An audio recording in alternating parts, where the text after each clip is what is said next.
in here. Tonight we're going to talk about the election, not like results and stuff. I'm sure everyone's up to speed on that, following the uh, other channels. I was looking at a bunch of different kinds of media this last couple of days, but we want to talk about sort of the legal consequences of these results, and some things that might happen, and what maybe some things that should happen going forward. But we can also talk about the results themselves if we want to. I'm not saying you guys can't talk about that. So first of all, I just tweeted out that it looks like Kamala is going to overtake Trump in the popular vote, which I thought she would all along, given the numbers on the West Coast. Ship, what do you think of that, since you live out there? Well, I mean, I haven't done the math, so,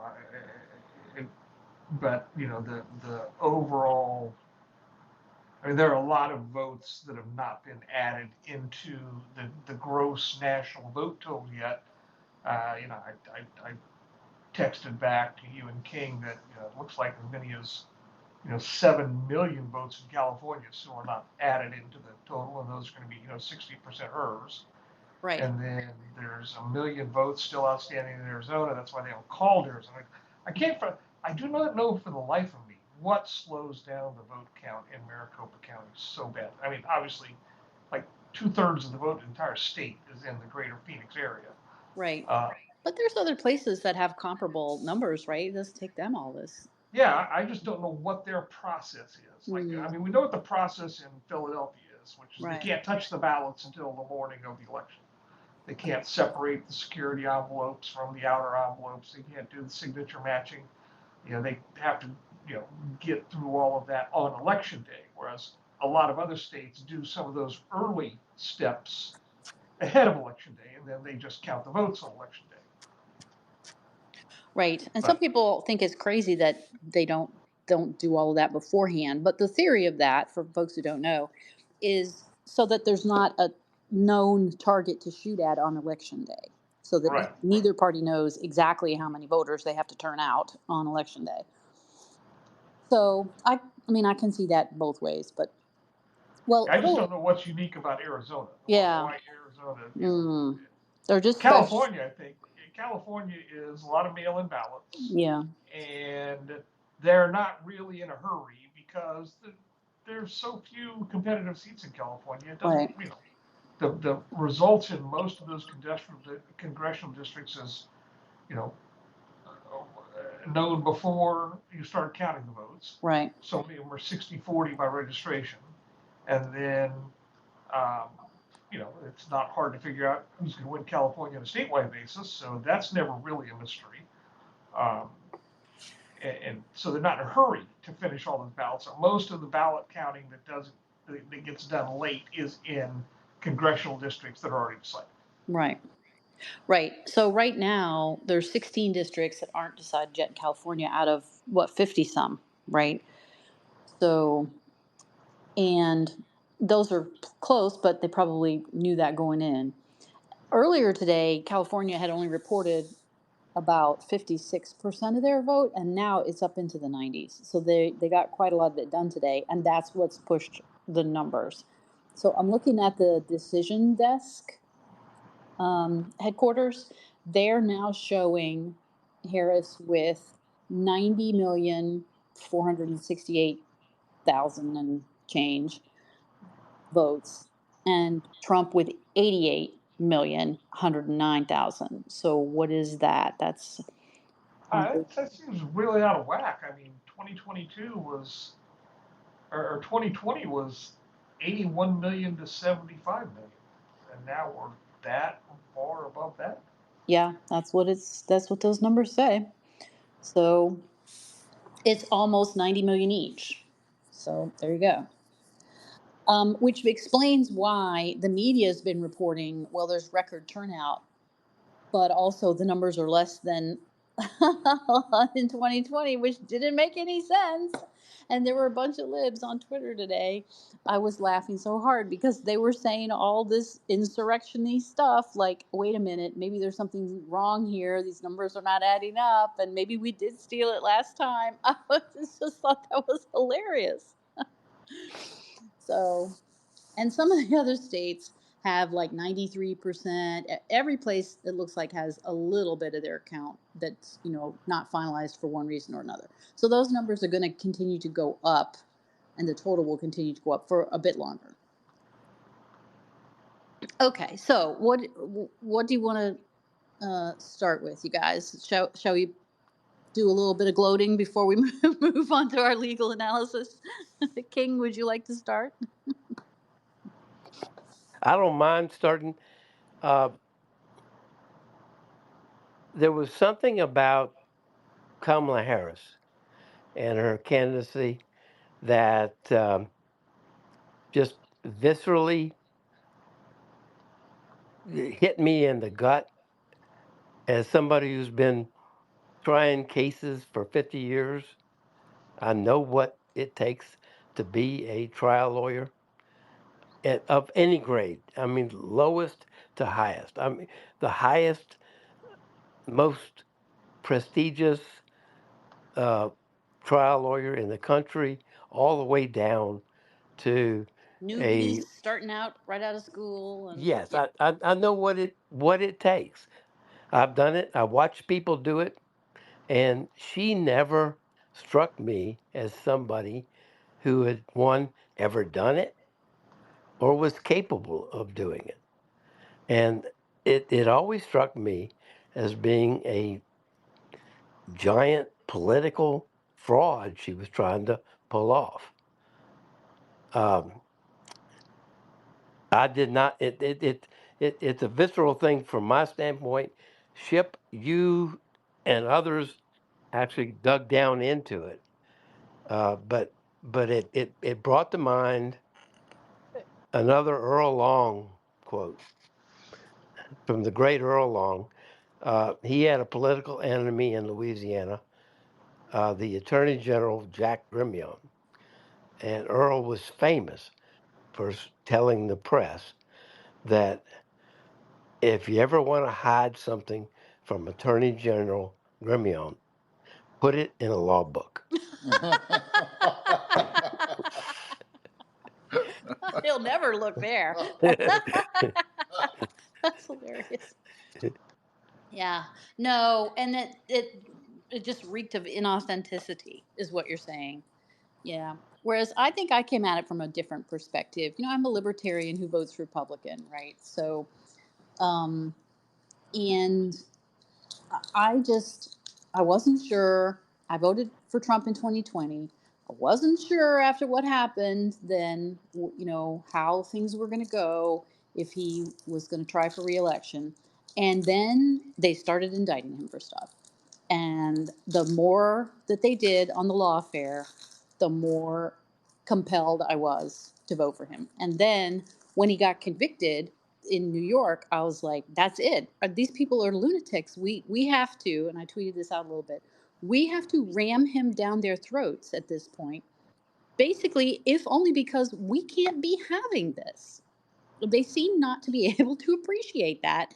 And so the fact that so many people came out yesterday and before yesterday and voted for him in these huge numbers, I was just ecstatic over that. I just thought, yes, this is exactly what we need to do. She may ultimately, as she has today, taken a popular vote. But the right, I think, sent a very clear message to the left yesterday. We do not want any of this bullshit anymore. And Jason, I know you agree with that and your clients. Yeah, and that's that's of course been my initial thoughts is what will this mean to our clients? I think it'll I mean, assuming the House stays Republican, that's probably the best case scenario.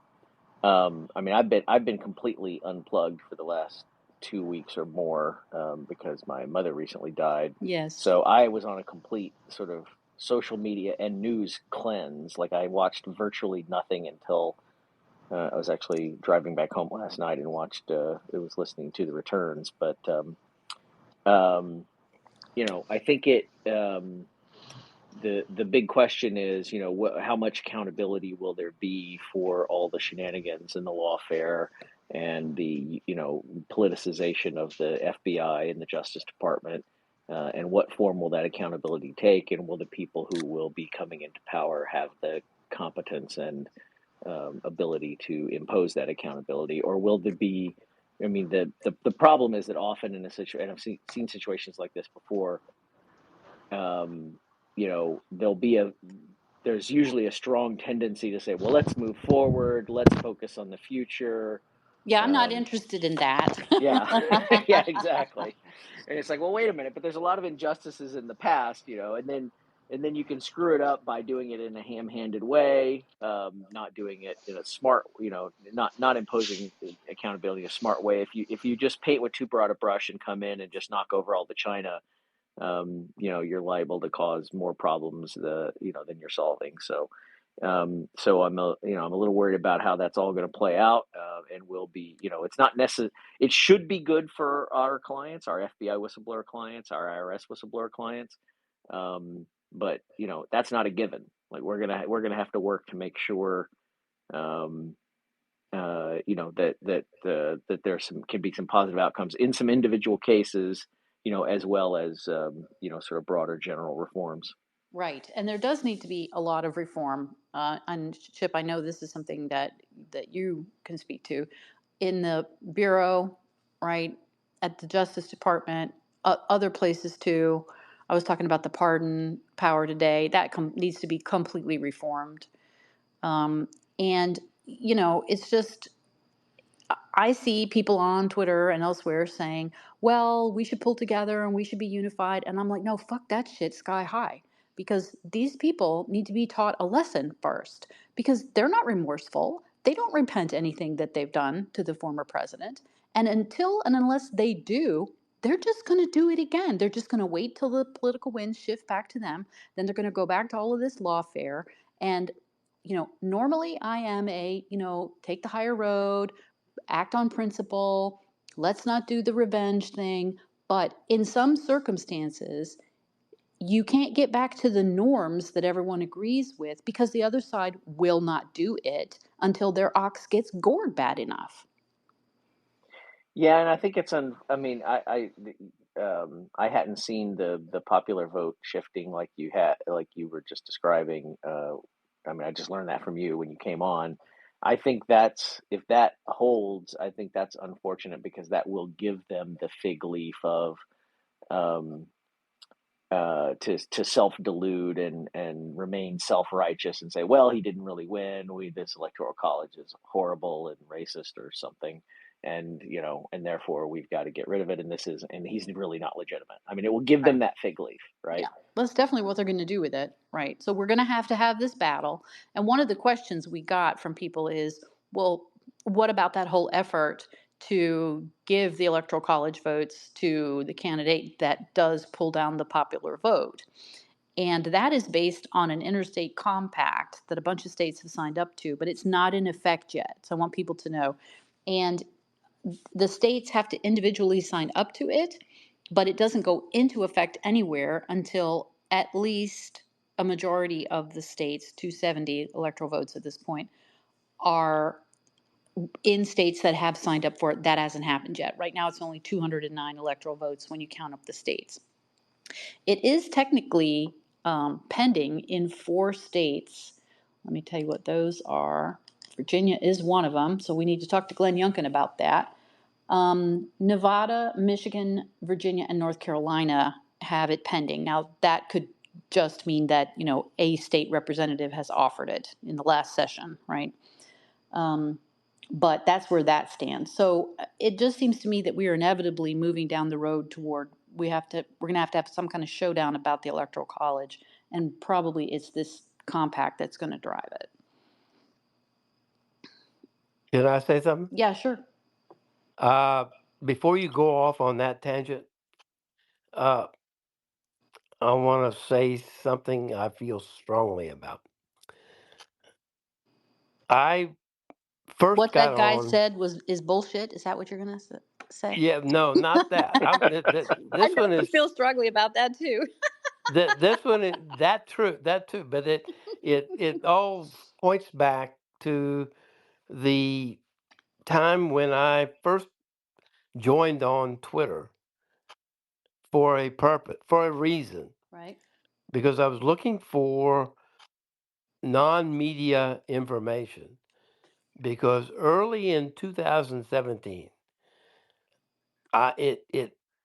I concluded that the deep state, so to speak, was doing their best to sabotage the new presidential administration. Now, King, To that me, is fascinating because I had the exact same experience. I wasn't on Twitter before that, and it was that whole thing that drove me to it.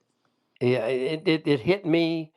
I want to say it started to hit me in February 2017, Mm-hmm. and it just got worse after that. That's when and then I finally discovered Twitter as a place for uh, information. Yeah. But I had already concluded, based on what I was observing, that the FBI, or people within the FBI, people probably within the CIA, were out to sabotage and destroy the new administration. And they were doing a damn good job of it. Right. I came to that conclusion in December for similar reasons. So the Yeah. election in 2016 happened, and I didn't vote for Trump in that election. And I was like, okay, he got elected. We'll see how this goes. Right. And my practice was half criminal and half NatSec. And so I was like, all right, we'll see how this goes. And then I read this article in the Washington Post one day about the new incoming national security advisor's phone conversation with the Russian, what was it, his ambassador or his counterpart. And I'm reading this in the paper, and I turn to my husband and I say, well, that's a leak of classified information right there. What in the hell is this? And that started me down this same rabbit hole, King, And of, the oh, investigation of yeah, that leak is one of the investigations that we are still waiting on the DOJ I Inspector know. General to report Exactly. on. Right. Yeah. And to me, it soon became personal, Yeah. because Bob Mueller was a classmate of mine Oh, and a wow. friend of mine in law school. I knew him well, very well, and had lost contact with him. But at the Bob Mueller I saw testify before Congress Oh, was not the Bob Mueller I no, knew. absolutely. Totally different guy. Right. Over And, that time period. Yeah. yes, and it's clear that people were using him. Yes. And Andrew Weissman. Hello. yes, uh, but it offended all of my sensibilities. I was worried for our country. Yeah. To me, it rose to the level of the sense I'd had for years about the JFK assassination. Mm. There were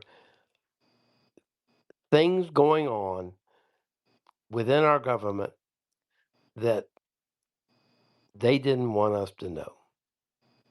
And that, above all, just, offended me to the core. And it's not, and I've had hope that John Durham, would get to the bottom of it, but he abandoned that effort. He quit. He looked at the Hillary Clinton uh, fabrication and initiation of a hoax. But once Trump got elected, Durham pretty much stopped. But it was after Trump got elected is where the worst of it happened, and it's still buried, and something needs to be done about that. Right, I agree. And it's never come out completely either about what happened with the FISA court, right? I know most people who follow me know I represented Carter in the original case that we filed in the district court.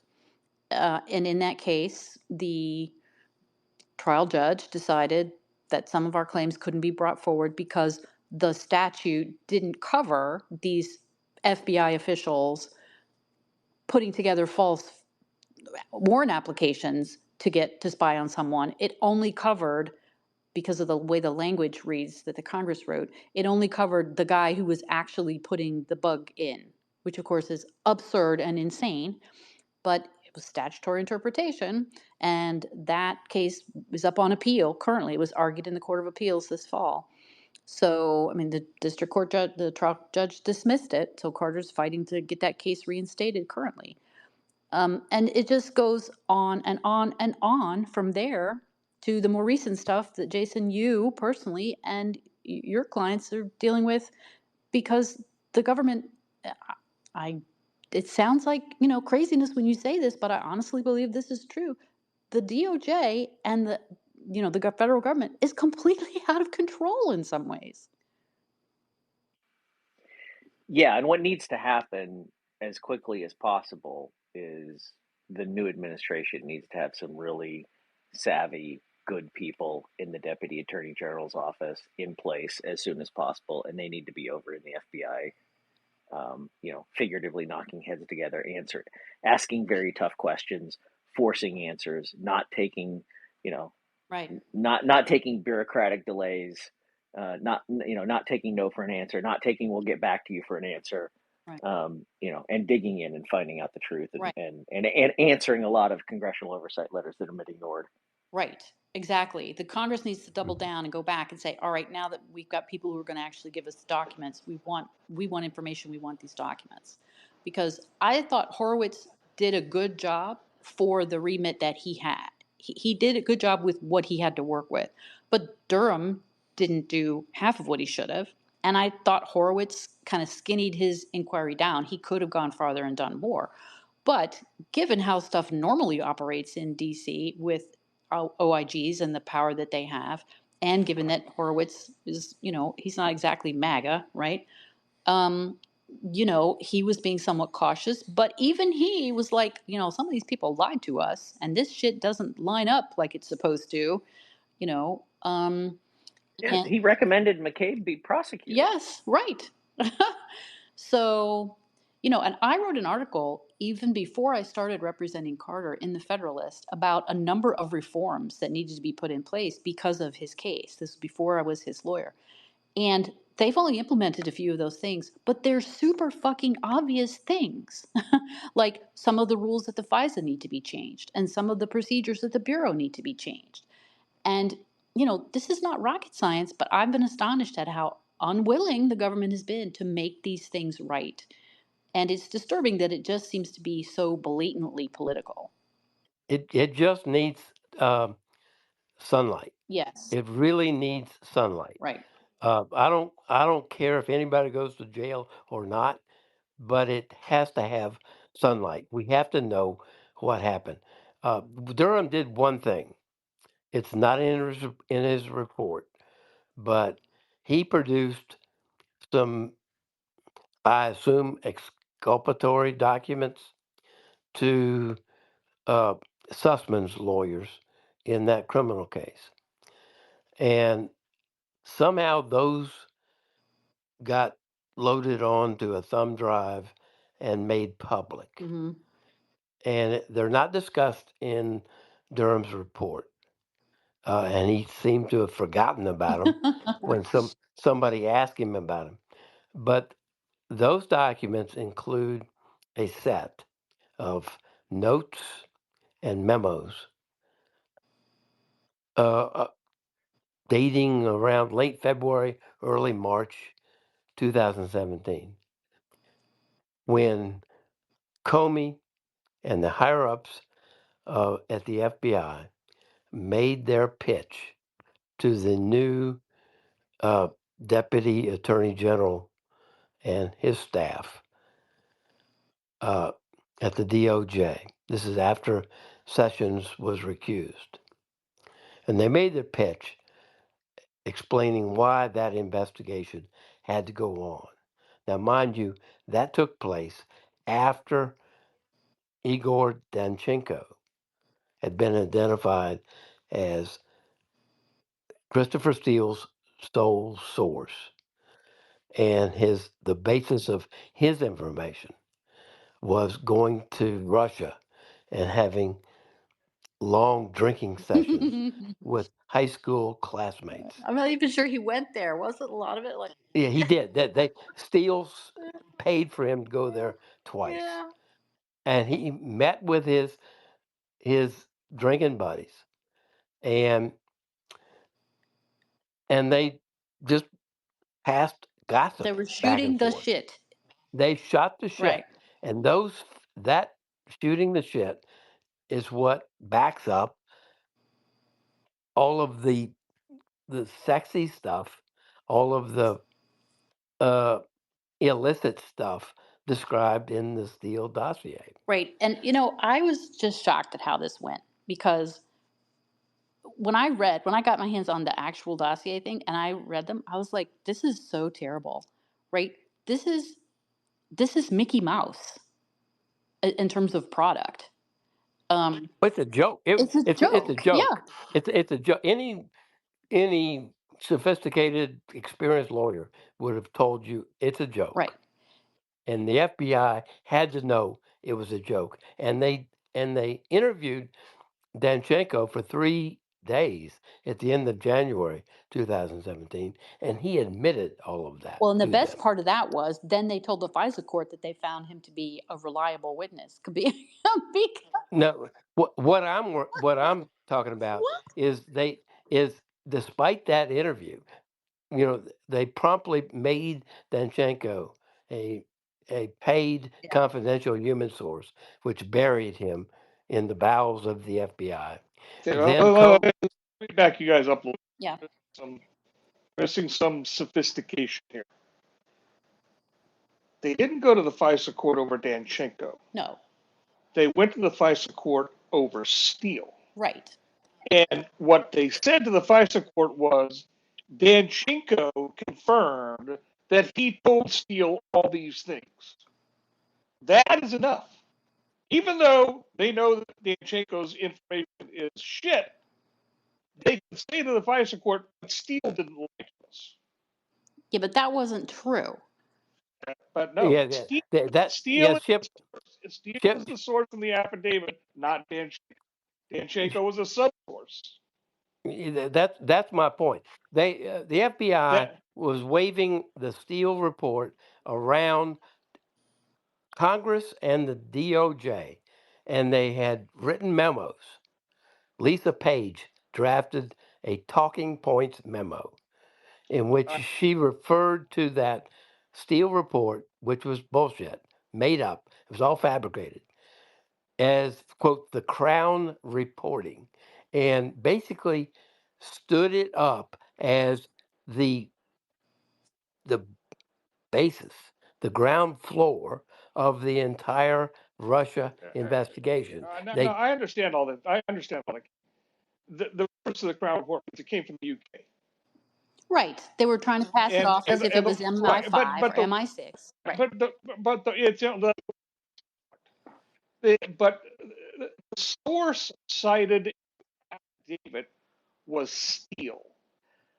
All they went to Danchenko for asked Danchenko, did you tell XYZ? And Danchenko said, yes, I did. They could then go back to the court and say, well, we verified Steele did not lie to us. Yeah, but they did more than that. They did more than that, Ship. No, Ship, stop talking, please, because you're just cutting in and out so bad I can't understand a thing you're saying. Let me move. I'll move locations. Yeah. They never changed the information that was in the first affidavit. Yes, but they dropped a footnote that said that they considered Danchenko to be super cooperative and reliable. So they led the court into believing that he had confirmed, when in fact what he was so reliable about was that these are not the things I told Steele. No, he did say, he said, I told Steele that. But he also confirmed that it was all just bullshit conversation with friends of his in Russia. Yeah, but it was actually both. Some of the things he said, he didn't tell him that, or he wasn't the source of it, or Steele had misrepresented what he said, blah, blah, blah. But none of that made its way into the report. What they told the FISA court. Ship, I don't understand I don't understand what point you're trying to make. What are you trying to? What is the counterpoint you're making?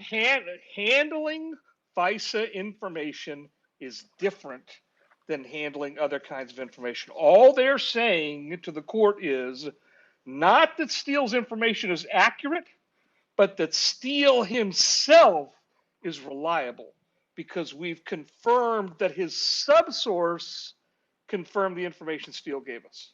Not its accuracy, just that he said it. Trust me, I know agents that have done FISA warrants. That is all they're talking about when they talk about reliability in a FISA circumstance. Yeah, but the Not language that they used in this it's particular no, one.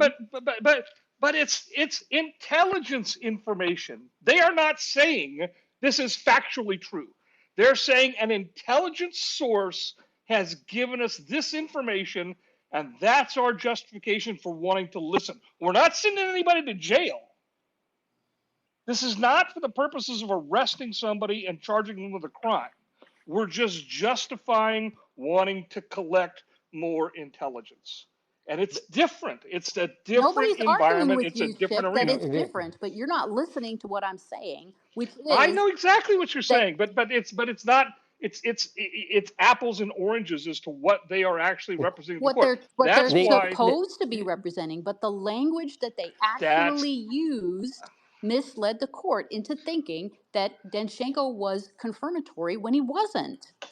Neither one of you are listening to what I'm saying, Which is which is they knew all about Danchenko. They knew the methods he used to fabricate this information. They knew he never met the alleged ultimate source of the conspiracy allegations. That is Sergei Millian. They knew the guy never met him, never looked at him in his face. The best he could say was, "Well, I got an anonymous call one day." from somebody with a Russian accent, and I thought it was him. Yeah. Yeah, But he had tried to get into the room with this Millian fella, Danchenko had, right. and failed. He had never laid eyes on him, but it was that connection that basically supported all of the bad stuff in the Steele dossier. Despite knowing that, the FBI put together a package of information and took it to the DOJ and took it to Congress and said, "We've got a live one here.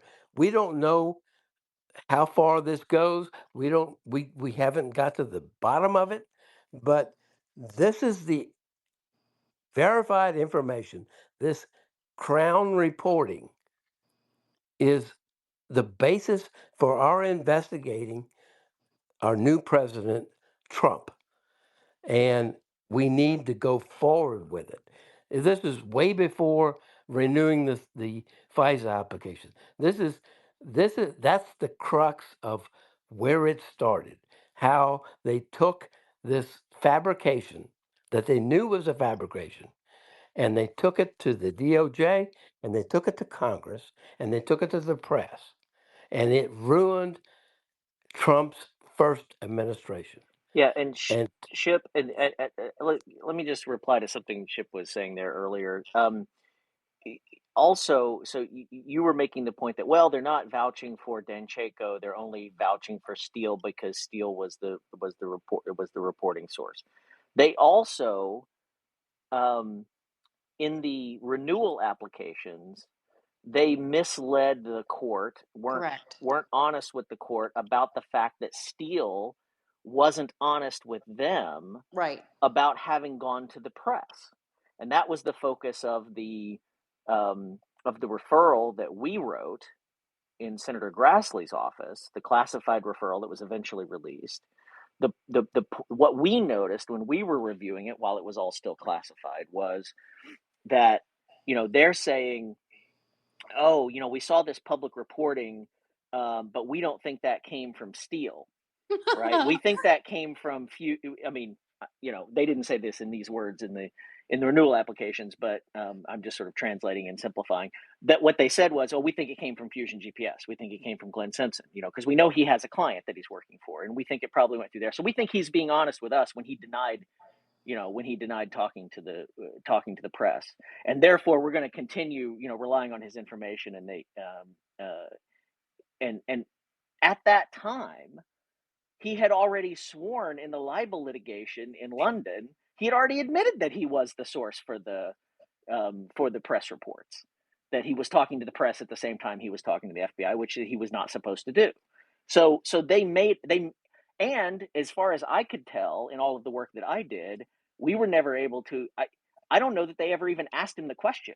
I think they just told the court that, oh well, we think it was they were just making up an excuse for him. We think it was probably Glenn Simpson instead of Steele. So they were vouching for Steele and Steele's reliability in a misleading way to the court. Not just the court. They were doing it to the Department of Justice. They were doing it to Congress. Yes. And they were doing it to me. Yes. And they're taking this information to the press, and they created this cloud, never to go away, over the new administration, which ultimately led to the special counsel being appointed. I mean, Comey testified in Congress in March 2017 that my DOJ handlers, so to speak, have authorized me to say, yes, there's an ongoing investigation. Well, that ongoing investigation had been killed by their interview of Igor Danchenko, but they buried it. They kept it alive because they wanted to take out the president. That's what I'm talking about. Hold it. Wait. Nobody No, okay. has. Look. You got both of you. I understand everything you're saying. You got to believe me. Leslie and I worked on Carter's complaint. These facts. You guys are leaving out our dates. Okay. October 20th, the affidavit was signed. October 30th, the government deactivated Steele on the basis of unreliability. The agents purposely did not ask him if he was the source of the news leak because they didn't want the answer. If they got the answer, they couldn't have got the affidavit. Is that? But then they went and outside? told the court that they didn't think he was the source of the news leaks because they hadn't asked him, but they suspected he was. I'm not talking about the court. I'm not talking about. I know what you're talking about. You're talking about 6 months later. Okay. Exactly. They got the original. Well, hold on. I'm talking about turning a bullshit FISA warrant into an active investigation of a sitting president designed to hamstring that president. Hold on, King. I know, and I don't disagree with you. They got the affidavit. They got the FISA warrant on the 20th of October. It's renewed at 90 days. That's the 20th of December or of January. They then interviewed Danchenko the 24th, 25th, and 26th, a week later, less than a week later, of January. So now they've already got the original FISA. They've re-upped it one time after 90 days. They then get the information. The next re-up is going to come in April. The case agents change. The original case agent, not Moffa. So Moffa, he's off the case. Yeah. And there's a new case agent assigned. That's about in that time frame is when Comey testified before Congress. Most significant that happened in that time frame was that the intelligence investigation became a combo intelligence / criminal investigation. Now the campaign was under investigation for criminal offenses. Comey, that's what I'm talking about. Right. Comey said that out loud. Comey said that out loud, and that's where Elise Stefanik. Yes. Right. Yeah. She's like, oh, and weren't you supposed to brief us on? Weren't you supposed to tell us that? Right. Right. That's where Elise Stefanik became famous as a New York second-term backbencher when she hammered Comey over that. Then they got one more extension. They got the extension in April. Then Comey gets fired May 17th.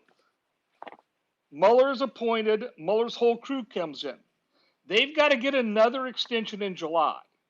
They almost did not go for the July extension, Mueller's people, because they could see it was a crock of shit. Right. The way you know it's a crock of shit is because none of Carter's information was generating anything. Right. The FISA wasn't producing any information that sustained the probable cause beliefs about Carter being an witting or unwitting Russian agent. Nothing. All the holes they were drilling were dry. And then that last extension in July is the one where Kleinsmith rearranges the words in the text of the email and gets supervisor approval to re-up it one more time, and then that's the last one, and it expires after that. So now we've gone down a rabbit hole Yeah, that probably we are way very off few the people topic here here, you are guys. interested in. But But you got to understand, Leslie and I lived through that because we worked on that together for a while. Now I want to go back to where we started though, because I was now wait, kind of just before listening. you Want to do make a that, comment? the peeps have been saying that these numbers that I was talking about, the popular vote, that those are not right. And you know I don't what? think, yeah. Okay, but look at that. I screenshot them and sent them to one of the peeps. And then since that happened, the DDHQ site has changed the numbers back to what they were before. And so now it's not 88 million for Trump and 90 million for Harris. Now it's 72 million for Trump and 68 million for Harris. And So we're getting. California is now back down to only 60% reported. And when I looked at it just before we started tonight, it was 93. That's bizarre. It was fucking unbelievable. Yeah. What? So I maybe she has not overtaken and won't the popular vote. We'll see. There's 1 million votes in Seattle or in Washington. I sent you that tweet earlier based on their. Mm-hmm.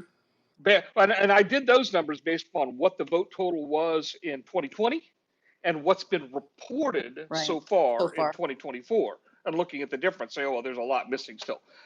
Where we started was a question of payback.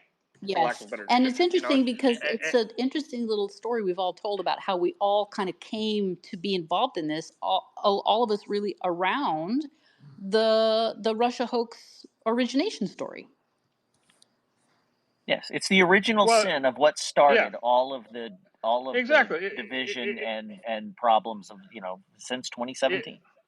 It was a campaign dirty trick that what my supposition has always been, when he won, they realized that what they had done was going to come to light, and that it would probably be Michael Flynn who brought it to light as the incoming national security advisor.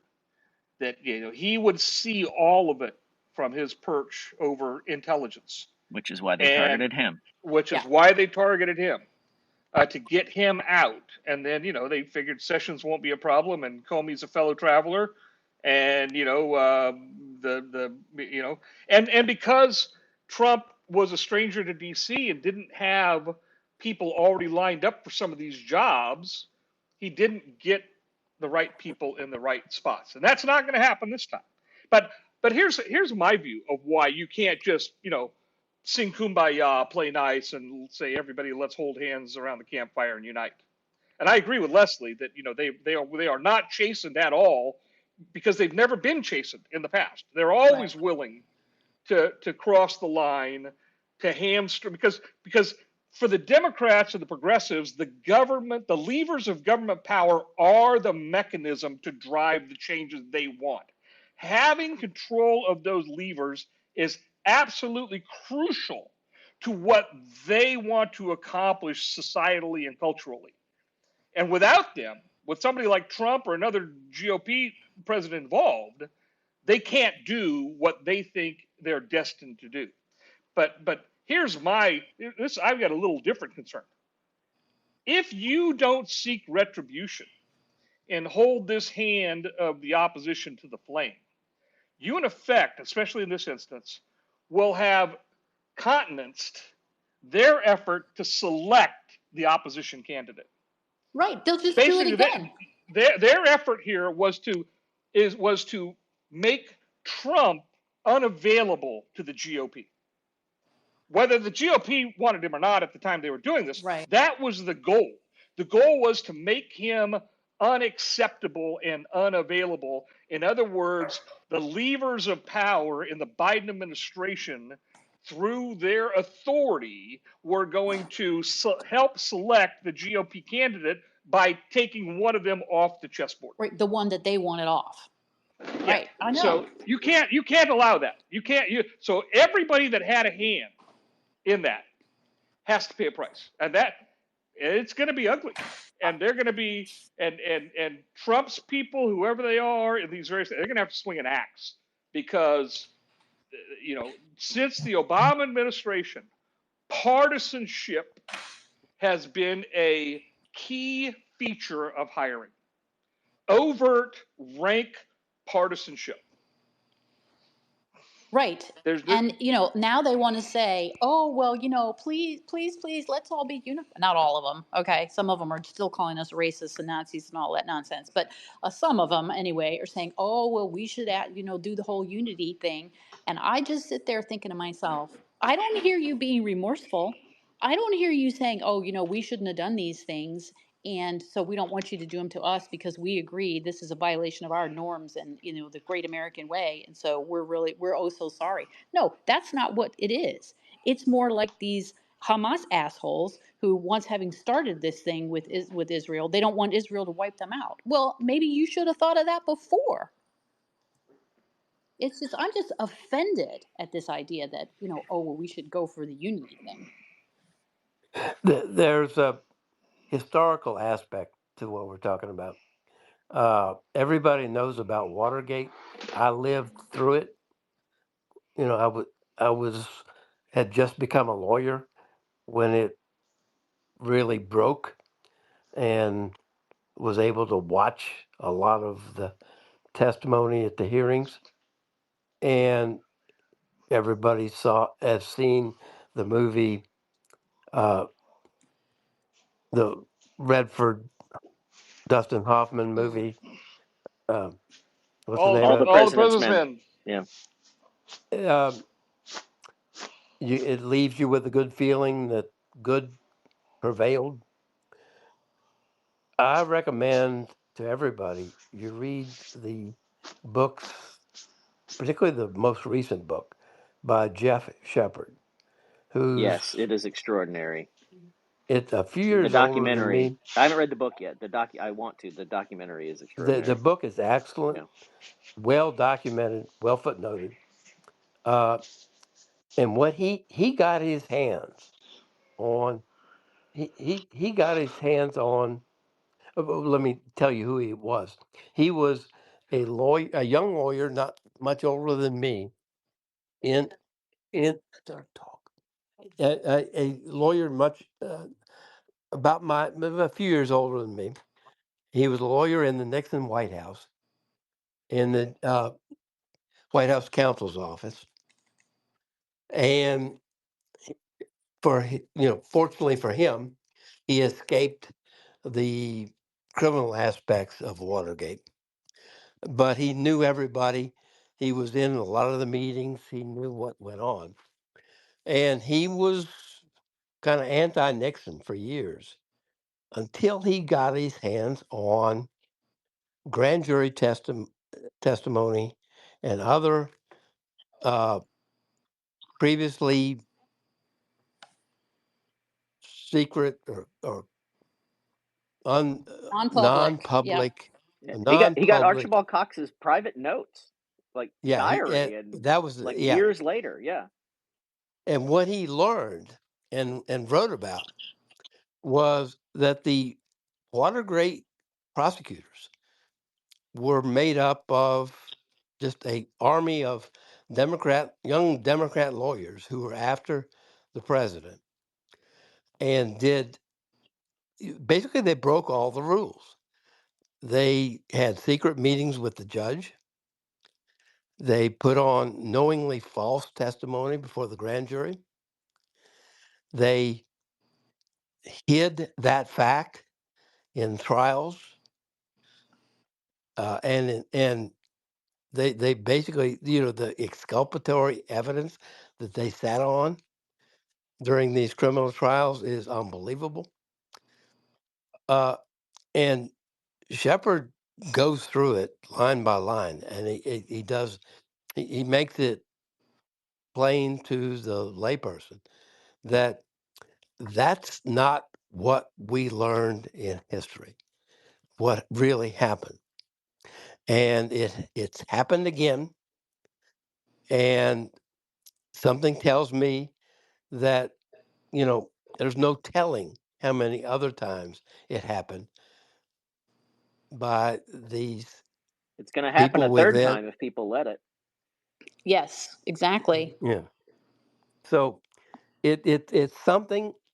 It's that kind of transparency that this country needs, history needs, and if we're ever going to save this country as a democratic republic like the founders thought they had created, we have got to get to the bottom of it and shine a light. Yeah, Amen. I agree 100% because what's different now, even back from 50 years ago during Watergate, what's different now is that this group of you know government servants in their late 20s to mid 40s, they've come through an educational system at the collegiate level, which essentially tells them, um, you know, perspectives and opinions and political beliefs contrary to what we teach you are illegitimate and cannot be tolerated. So they have to be stamped out. So disagreement in the political discourse is a basis for retaliation.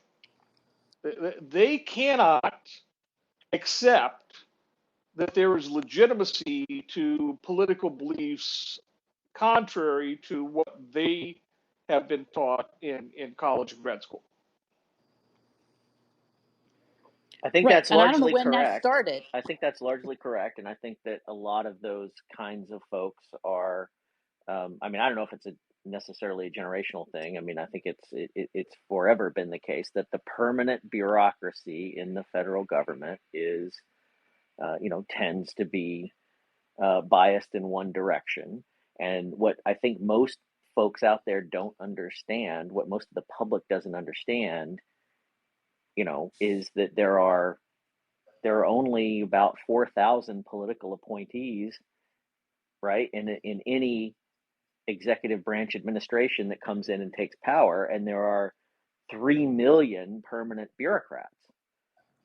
And you need to work with Congress and the inspectors general, primarily with Congress, and have some sophisticated people who know how to get to the bottom of things, drill down into the bureaucracy to make them answer hard questions and get around their delaying tactics and force.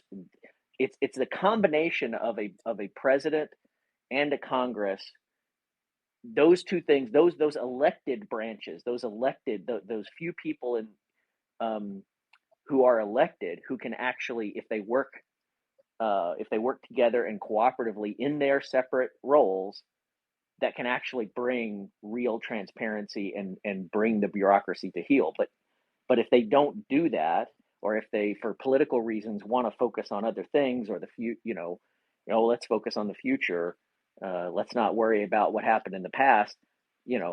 Or they're just not competent to. Or you're trying to cover up the bullshit that you did Or against you're the other, afraid of other side. transparency, and this is the one that drives me crazy the most, or you're afraid of transparency and answering these tough questions from Congress because, oh well, we don't want to answer tough questions if we lose the House in 2 years, right? Or if they don't, if they happen to lose the House now, right? Then the dynamic will be, oh, let's hunker down because we know all the congressional requests are coming our way, so let's not answer any of them.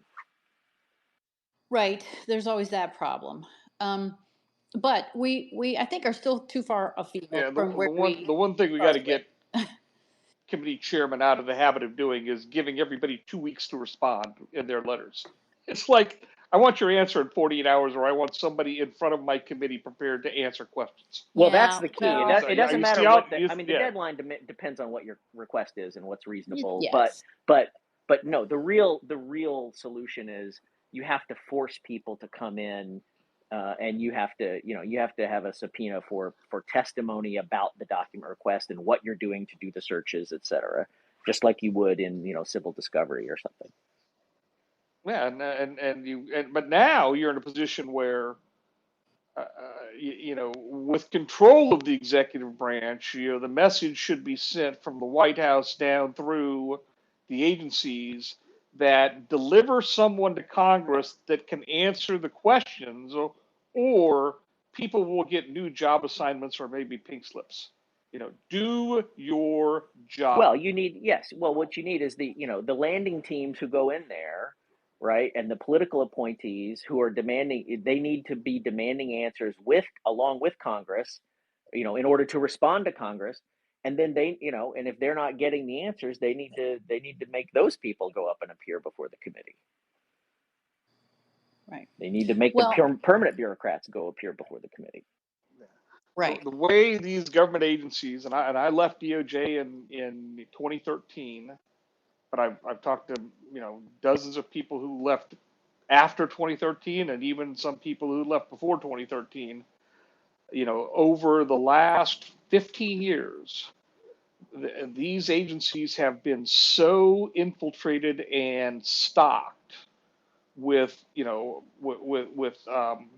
new hires who have now been promoted into middle and upper management, who are all of one mind, from a political point of view, that I just it's too far gone now to not just start swinging an axe. That is the only way you are going to begin to modify the behavior in these agencies.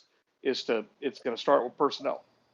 Well, and that brings us to some of the questions that people actually have tonight. So for us, so let's turn to some of those, because they want to know things like, well, what can be We done? are hearing you if you're talking. At least I'm not. Can you hear me now? I can hear you. Yeah. So folks want to know, okay, but what can be done day one, right? What can the new administration do, and what should they do, and what do we recommend that they do? And so let's turn to some of these questions. So we've already hit on a couple of them. There's some people who need to be accounted to and for, right? Who need to be made more whole than they have been to date, which includes Carter, in my opinion. And hopefully, you're seeing, I think, a few little signs of this today, that hopefully the transition's going to go a little better this time. They're hopefully a little more prepared. Seems like they are. I know some people who were trying to work on that the last few months. So hopefully that's going better. But one of the downsides when you're an outsider like Trump is that it's harder to get people to work for you in the first place. Half the Republican establishment types are not going to want to work for him, so he's going to have that battle again. But I'm really hoping that the personnel issues are going to improve this time. But from where we stand, what do we think the incoming president should be doing right out of the bat?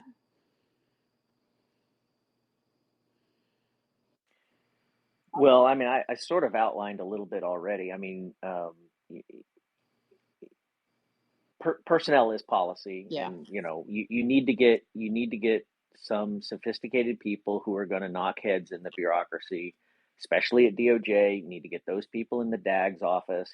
No nonsense people, not people who are going to just you need people who are going to run the department, not let the department run them. You need to find those people, and you need to give those people a remit, a mission, Mm-hmm. right? Yeah. They need to gather up all the pending oversight requests from Grassley and Johnson and Jordan, right, on all the various issues, right, and sit down and make a priority list of which of these are the best, most important questions to get answered, and let's and let's get them answered. Right, because and go into the bureaucracy and start getting those answers, and getting them out to the public. Exactly, because the four of us are sitting here, we're having this big argument, but that really goes to show that I don't think right of center thinks that we got enough accountability for what happened the last time. And that's still problematic. It's problematic for the body politic that the right thinks that. It seems to me that probably he needs to come in and tell his OMB director and his other heads of agencies that they just need, this is what I would do. I would fire every single person who can be fired by the president day one, because otherwise you're going to have this resistance nonsense again. Bill Kristol is already on Twitter calling for it. What do you guys think of this? Well, you can. I think well, first of all, obviously, given our work and our, my entire reason for my organization is for whistleblower protection, right? Right. So, civil service protections, whistleblower protections are civil service protections. So, just gutting all civil service protections is not something. Well, that's not what I'm that suggesting, Jason. I'm ever going to be able to I'm with support. you on that, because people yell at Right. me on Twitter. I'm like, you don't understand. These government employees, they need the civil service protections. They need the unions. I'm not talking about the employees. Right. I'm talking about the appointees and the people who are not protected by the normal civil service, who serve at the pleasure of the president. To me, those Yeah. all have to be gone day one. I would get rid of every single one. Whatever Yeah, cutting that needs to be done, whatever cutting that's going to be done, it needs to be done as in categories. It can't be like they can't, because it'll be a complete disaster if there's like enemies lists and people that they're targeting individually for individual. Right. You can't do it that I way. agree. It needs to be everybody in this class of position that was appointed by the previous president. Thank you for your service. Goodbye.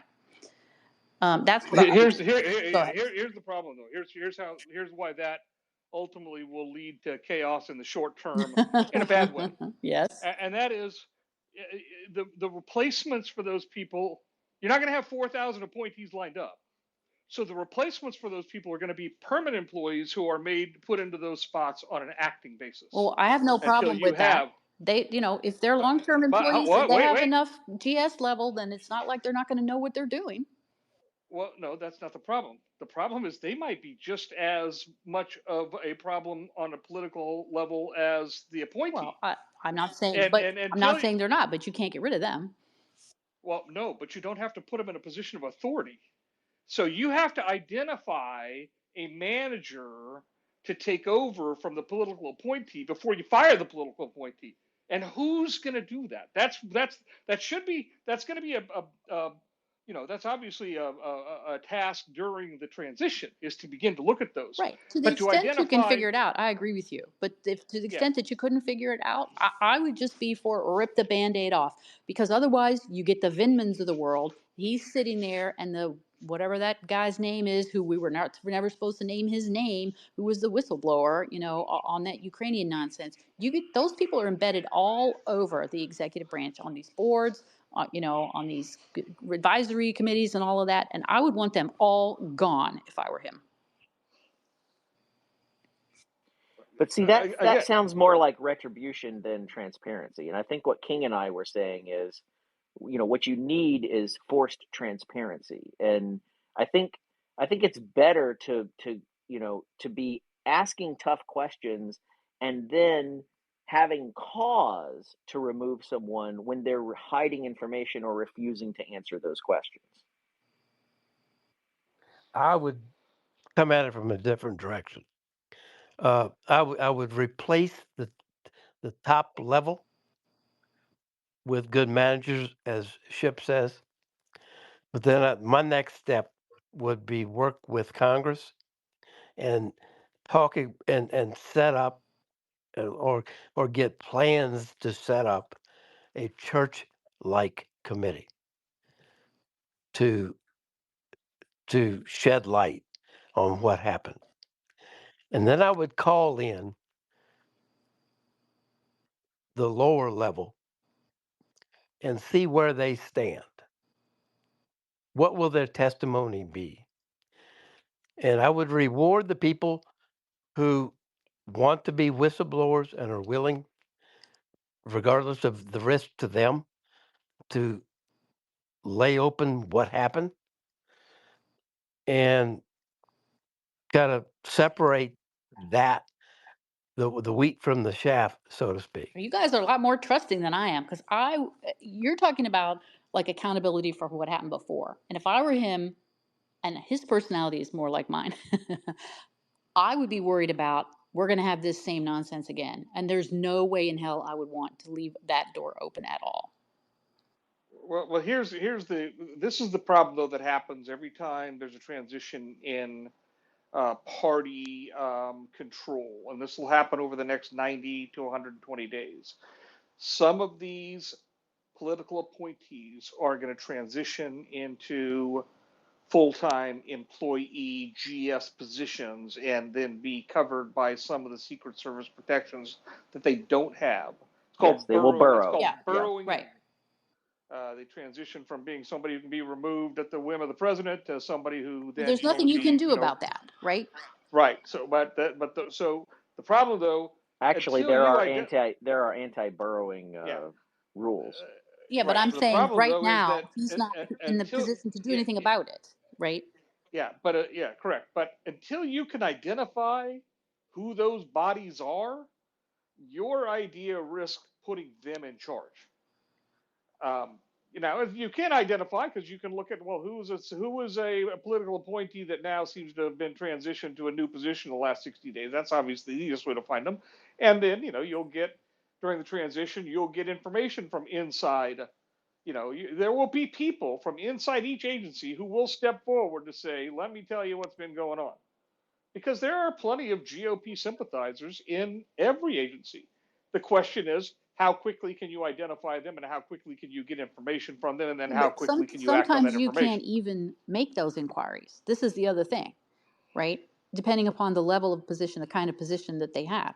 Plus, if you're talking about people who are buried in or who are actually in civil service, you can't get rid of them on that basis anyway. So they're still going to be there. Correct. But you don't want to elevate them. Get rid of them all. You don't want to elevate it, but okay, but they're still going to be there. Right, but that's why I said you can't. I mean, it's the kind of thing you guys are talking about sounds like a headhunting exercise and trying to identify, loyalists versus non-loyalists, and the press is going to eat you up on that, and rightly exactly. so. I think so too. Yeah, but you can't do it. Just No, get rid you of all can't of do them. it that way. Which is why what Jason, I said is you go in and you start asking. You need to have an idea of what you want to learn.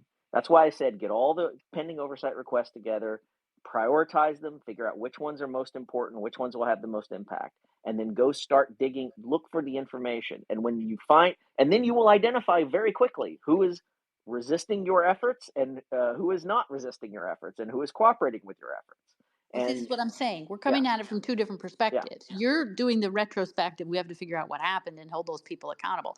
And I'm more worried about and care more about actually, I want to head this off and not do this dance again. I actually think you've got to be able to pay the political price. I don't think you can entertain the prospect of the time and effort that will be expended trying to justify removal. It's just not going to work. The people I'm talking about, you don't have to justify removing them. That's who I'm talking about. You just say, right. I think I agree with both of you. Goodbye. I think I agree with both of you. It depends on the level you're talking about. Exactly. So, for example, but step one is get rid of everybody who the president employs at his pleasure. They're gone. Day one. Right. They're gone. Then you worry so does that mean, Leslie, so let me ask you this. Let me ask you a question if I can. Yeah, sure. So if it were you, if you're the chief of staff, do you fire the FBI director day one? Yes. I think Christopher Wray has to go. I would fire every person the president has the authority to fire. Do you fire the FBI? Do you fire the deputy FBI director? Because he's actually the one who runs the place. If he's an appointee in a certain kind of job that you can fire, yes. This is what I'm saying. I think this is how serious it is. I would fire them all, every single one. The deputy director is not an appointee. He's an agent. Now, you can move him to a different position. Right. But see, that somebody else is going to So do you do that? Well, whoever my new FBI director is going to do that. Right. But I'm saying day one, I would say. But your new FBI director has to be confirmed. So you're not going to get a new FBI director for months and months. Somebody's the acting. These agencies will run themselves. Well, who do you think who's going to be the acting? It's going to be Paul Abate. Right. Okay, Well, all I know he's is the you have to problem right start now. I agree, but so is Christopher Wray. See, this is what I'm saying. Abe is already a problem. It's not like he's not a problem. He's already a problem. I don't disagree with Leslie's idea that that is the proverbial cutting off the head of the snake, and then you watch to see how the rest of the organization modifies its behavior. Um, See, I don't think the uh, rest of the organization cares about the head of the snake. uh, Christopher Wray doesn't run the FBI. Yeah, that organization does not. You're right. Christopher Wray. Yeah, So I I don't think agree. it would be prudent to fire the FBI director right off the bat. I think you use his potential desire to perhaps stay in his position to try to to see if you can get him to cooperate with you in getting control of the bureaucracy. I Okay, think but that that's Jason if that's you were the president of the United States. But if you were Yeah. Donald J. Trump, who's been fucked over by these people and who's just gotten elected on the backs of the right wants, they want something done about all of these Well, I was snakes. asking what you would do if you were the chief of staff. What would you recommend? Right. I would tell him fire everyone who can be fired today. And then we'll sort the next level out tomorrow. And we'll get the lawyers to tell us what we can and can't do. But every person who serves at the pleasure of the president, thank you for your service. Goodbye. That's what I would do day one. I mean, I Don't you understand the think that's what sentiment. the people expect?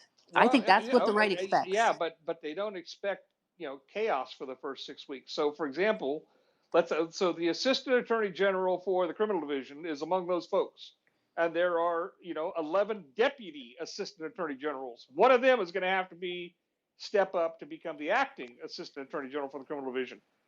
At what So, point do you decide which of the 11?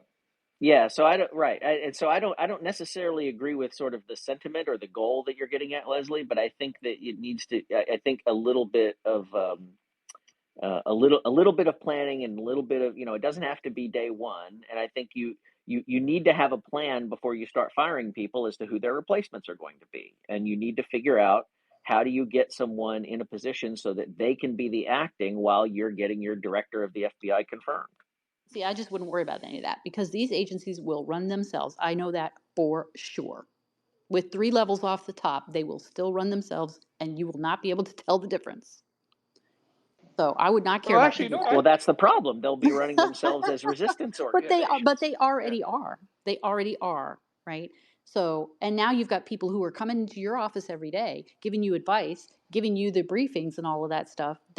I'm just telling you, Donald Trump is an Enneagram 8. I know I would swear on that. And so am I. And if I were in that position, there is no way I would want anyone coming into my office who I thought was potentially going to create problems for me like Vindman and those guys did. Just none. I wouldn't want them in my office a single day. So, well, let's move on to some of these other questions folks want to know. They want to know things like, what do we think needs to be done about the DOJ and about the FBI? It's a Chip, personnel. yeah, Personnel. yeah, but Yep. beyond personnel, beyond that, Well, what needs to let be me done? tell you what's going to happen at DOJ. I mean, I've lived through the transition from George Bush to Barack Obama inside, and um, and I was not there from the transition from Barack Obama to Donald Trump, but I was still relatively close to people in the office. Um, from Bush to Obama, there was a marked shift in the overt politics of new management from day one. People were reassigned. I was one of the losers in the reassignments. I went from somebody who's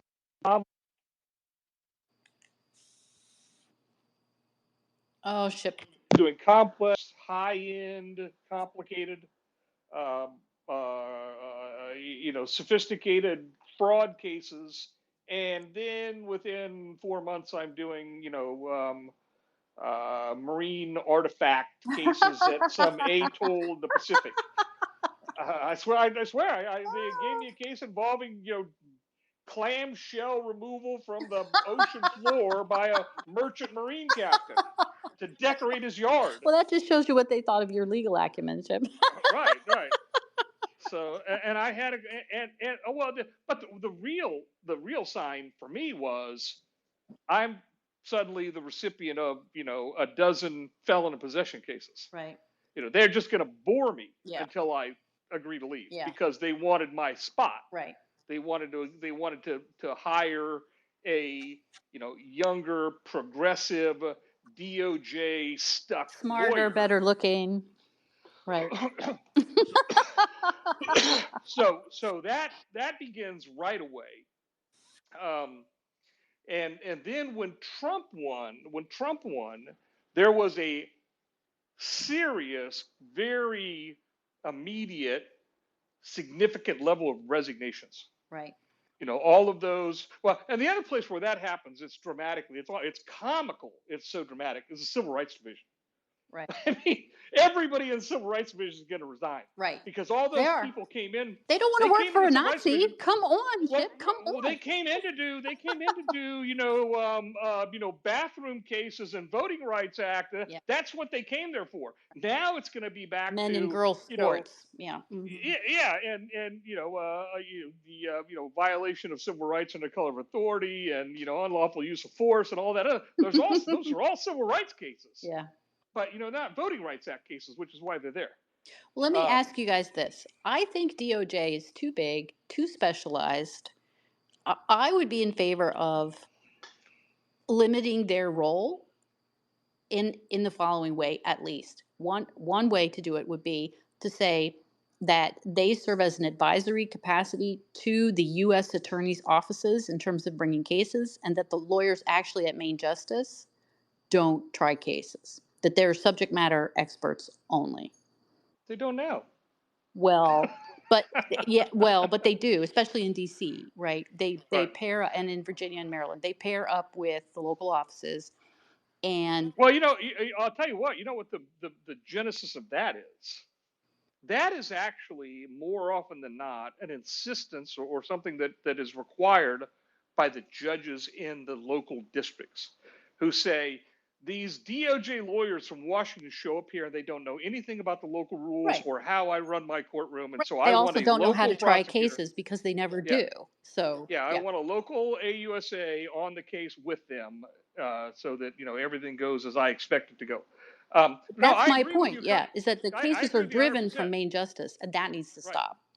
Well, I agree 100% with this thought, and I think this can be stretched across all of the federal bureaucracy. I would hollow out all of those headquarters divisions of every agency. I agree. Well, I agree. They only exist. They only exist because Congress is there, and it's a centralized location where the lobbyists can come, try to suck out money. What other function do they weren't there 100 years ago? Right. These agencies, the Department of Agriculture is probably the best example. They were spread out all over where the farms are. Why the hell do they need a massive Department of Agriculture in Washington, D.C.? The last time I checked, there's no farms in Washington, D.C. Yeah. And all the agencies, and I know that Trump made reference to moving the Department of Agriculture to Iowa, or maybe it was Grassley. Yeah. Moving to Iowa, and there was. Well, the lobbyists won't like that. They like being in D.C. too. Where did Robert Byrd want West to relocate Virginia. to West Virginia?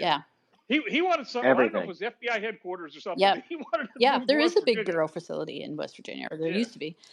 I don't know if it's still there. So that is something that obviously would take multiple administrations over decades, but somebody has got to start carving that off. I agree. So Steve, my husband, has had cases where he's representing an Indian tribe, and they go to court, and it's him and one young lawyer with him, and the government has 11 lawyers. 11. Because there's some there from DOJ, and there's some there from Interior, and maybe you've got some from EPA, and you've got some from the BIA, and then some from the Treasury Department. It's absurd. It's a waste of our money. And how many Indians are there? None. Because None. They're not in DC. There's no one there from. I mean, sometimes the general counsel for the tribe will be there, but it's ridiculous. Yeah, that town it has just become a beast that has to be slain. Right, has to be tamed at a minimum. So, and Leslie, it's been like that. I know for my it's not new. Entire career. Yeah. You have an ingrained bureaucracy in DC, and that's their ticket. Right. To the white shoe law firm. Right. They do a few years in the, counsel's Mm. office of an agency, and then they join the, department that does the same thing in one of the law firms downtown. And the Well, yeah, sad and the the sad thing historical. is they are Go ahead, not Jake. as competent, not as skilled as the people at the lower level. In the In the agencies, yeah. in the and in the U.S. Attorney's Office. Well, and I think people don't realize, Ship, that, see, tell me what you think about this. People think, okay, well, the U.S. attorney's offices are part of justice. They're not. They predate the Department of Justice. Right. Each U.S. attorney in each district has a separate relationship with the President of the United States. That's why that one guy told Bill Barr, well, you can't fire me, only Trump can fire me. Of course, Barr was like, yeah, but all I got to do is pick up the phone. Pick up the phone, Right. right? But Yeah. he was still right that those guys, they do not work for the Attorney General. Yeah, they are independently appointed by the president. They get their own separate commissions. They have their own offices in each of the 94 federal judicial districts. They are part of They're the confirmed Department by of the Senate. Justice. Right. Yeah, they're part of the Department of Justice, but they are not. The Attorney General supervises the deputy and associate attorney generals. He does not supervise the U.S. attorneys. Right. He has the U.S. Attorney Advisory Committee, which is 20 of the 94 U.S. attorneys, and they meet at various times and places and consult Right. with the Attorney General on what they're doing. But each district, in one degree or another, the U.S. Attorney establishes enforcement priorities for his district. Now that's understandable because all districts are different and Right. they have different problems, and federal resources can be brought to bear on different kinds of problems that happen in different districts. But yeah, I mean, that relationship again, that goes back, to the earliest stages of the country, where the government needed a lawyer in a court out in everywhere. Right, exactly. And it couldn't rely on travel to get the government's lawyer from Washington D.C. to wherever he needed to go timely. So, and judges were the same way. You had judges, what they did was they wrote a circuit. Judges would go from town to town. Now, this brings up another issue. Let me bounce this off you guys that people raised, which is about the circuits. Was it Ron Coleman was tweeting about this today, Ship? Yes. That, there is the DC circuit. It sits over the district, which is a district. And we don't think, or non-lawyers certainly don't think of the states as being districts, but each state has at least one district and often more districts within it under the way the courts are organized.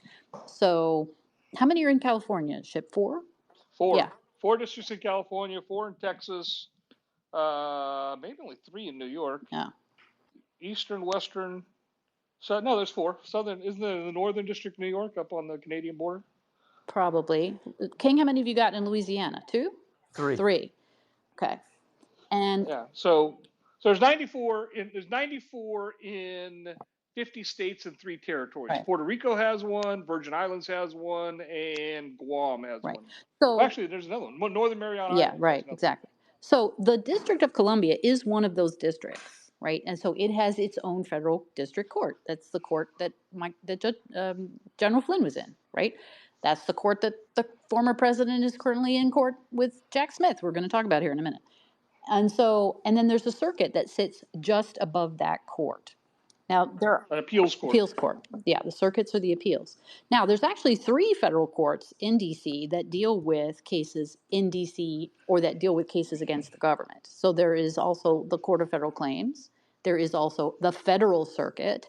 The Federal Circuit was created by the Congress, and it sits as a court of appeals above certain boards that deal, Jason, you probably know more about this than I do even, that deal with the various federal agencies, and a lot of times that's employment type issues. They sit over, for instance, the Merit Systems Protection Board, blah, blah, blah, blah, blah. So, but then DC has its own circuit, and they hear cases on appeal just like all of the other circuits do. So criminal cases and immigration, and there's probably a bankruptcy court. I've never been to the DC bankruptcy court, but there probably is one. But there are a lot of cases that are brought that are like Administrative Procedures Act cases where companies or people are challenging government regulation. Lots and lots and lots of those are brought in the district because the statute says that the DC Circuit, the DC District Court, has jurisdiction for those. So there are good reasons and bad reasons to have this one small district where so much law is made by this court and the appellate court that sits over it. So some people have floated the idea that, well, maybe we should just get rid of the District of Columbia as a separate district, or get rid of its circuit. Then layered on that, you also have the problem that the Constitution says, and it uses the word district, that if you're charged with a federal crime, you have a right to be tried in the district in which the offense was committed. So let's bounce this around for a minute. What do we think about maybe trying to reduce the DC circuitness? And I think what's really brought this to the attention of our right of center folks is, of course, the J6 cases.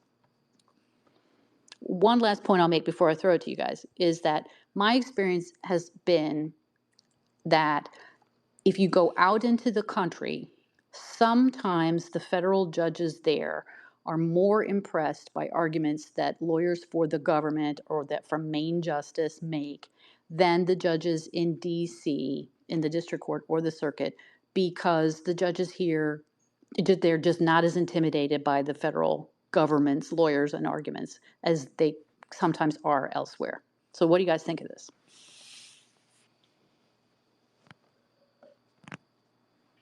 So I'm sorry, what is the proposal exactly? Sort of a range of things, like, you would take the district and sort of meld it into one of the other. Yeah, some people say we'll split it in half, give half to Maryland, half to Virginia. Yeah. I think the suggestion that Ron made online today, Ron Coleman out of New Jersey, is that the circuit, that a new 12th circuit be created, and that the existing circuit alignment be modified to accommodate a 12th circuit, and that the DC circuit be done away with, and that the DC district court be put either in the 4th circuit or the 3rd circuit. Right. Now, the 4th Circuit straddles the district, right? So Maryland and the Eastern District of Virginia are both in the 4th. Right. So it might make some sense to just put it in the 4th. Right. It could. Right. I think people who don't practice in DC a lot fail to appreciate that there is this large body of cases that is basically agency law, most of which is being litigated in the district. And of course, Jason, you probably know there's all this law about the rights of the Congress, right? Mm-hmm. And all of that stuff. Yep. And that is very federal, DC centric law is often only made in that district and that circuit. So I can understand why people don't like it, but go ahead. Well, it's not obvious to me if that's a positive or a negative. Right. It's kind of both. Yeah. Yeah. But the right, I think, is exercised because of these J6 cases. They see the unfairness of all these folks being tried by DC juries. Well, what agitates me about that situation, and I have said this in court, is you in effect have a company town. Right. It is a federal city by definition in the Constitution. Right. And offenses are offenses against the federal government. Criminal offense is a criminal offense against, it's called the United States versus. And so the population of the district proper itself, 10 miles by 10 miles, 600,000 people, is so wedded to the federal government. How does somebody from Beaumont, Texas, get a fair trial before a DC jury for an offense against the federal government in the federal city? Right. I know this is the issue. So as I say, you do have this constitutional angle, but it occurs to me that probably, do you guys think this would be constitutional? Probably the Congress could write a statute that says the defendant has a unilateral right to waive the right to be tried in that district. Well, we had a shouting match with Steve over that. Did we? I don't remember that. Not too many months ago.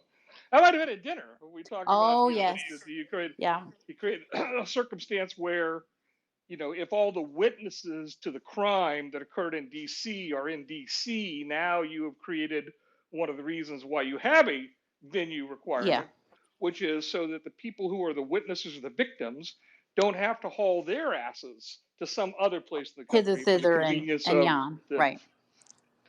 Right. Jason, what do you think about this from a constitutional, from a legislative constitutional point of view? Well, I mean, I think Congress has the authority they obviously have the authority to rearrange the judicial districts as they see fit. Right. The I mean, the other than Constitution the doesn't Supreme create the Court. Yeah, districts. Yeah. Right. right, exactly. Other than the Supreme Court, they have, I think, plenary control over, how all that's organized, and so they could reorganize it however they want.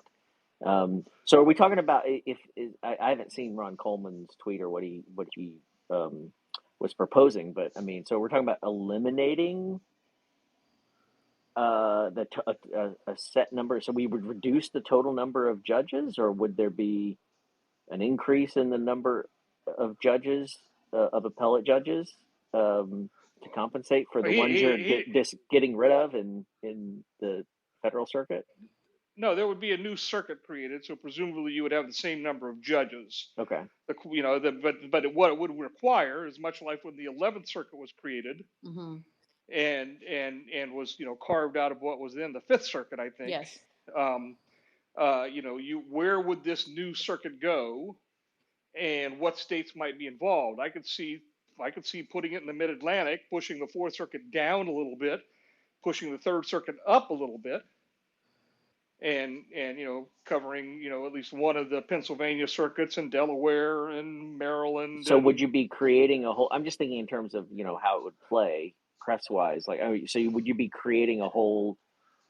Would this be sort of a court packing kind of criticism of this? That there, you would... No. I think the concern is that you have one circuit court, 12 judges, or how many circuit court judges there are in the D.C. circuit, that only sits over one district court. Yeah, no, I get that, but are you creating a whole? Would this plan? I mean, I haven't seen the plan, but maybe it's not even fleshed out in this level of detail. No, but would it's this just more plan create a whole bunch of? Yeah. So we're not talking about something that's going to create a whole bunch of new vacancies. No, it's more like rearranging the chairs. Okay. Yeah. Okay. Yeah. I would propose something totally different. I don't think the problem is in the circuit court per se. I think it's more the district court and the jury veneer. I agree. Where I think you need to draw that line way bigger to incorporate rural areas of Maryland, Virginia, West Virginia, and just make it big so you can draw from a more larger, more diverse pool. Yeah. And add judges to it. And I think that solves SHIP's problem. Yeah, I think the problem is you don't have there's no other districts that are in different states. If you're just talking about it's up to Congress. They can draw it however they want. Yeah, there's nothing that says it has to be that way. Right, it's a matter of convenience up until now. It does help with the organization of it for sure.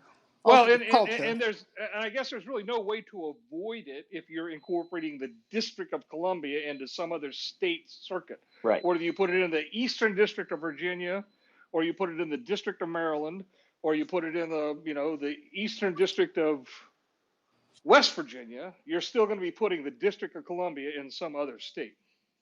Right. You can gerryman that district however you want.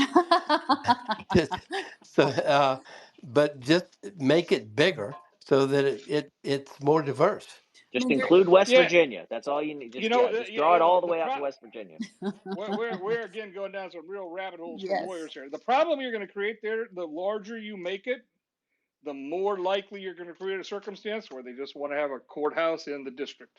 It's going to be a division. Well, I was just fixing to say that. You're still going to have a courthouse in the district anyway, because you've got the home rule issue. There is a federal court in the district that handles local matters. It's not local crimes, local crimes, So you still would have a courthouse there. But it also, my suggestion was, well, maybe what we want to do is change the jurisdiction that the circuit covers, right? The Court of Appeals, because there, I think, is advantage to having a coherent body of law dealing with how to evaluate government regulations and trying to keep the agencies tamed.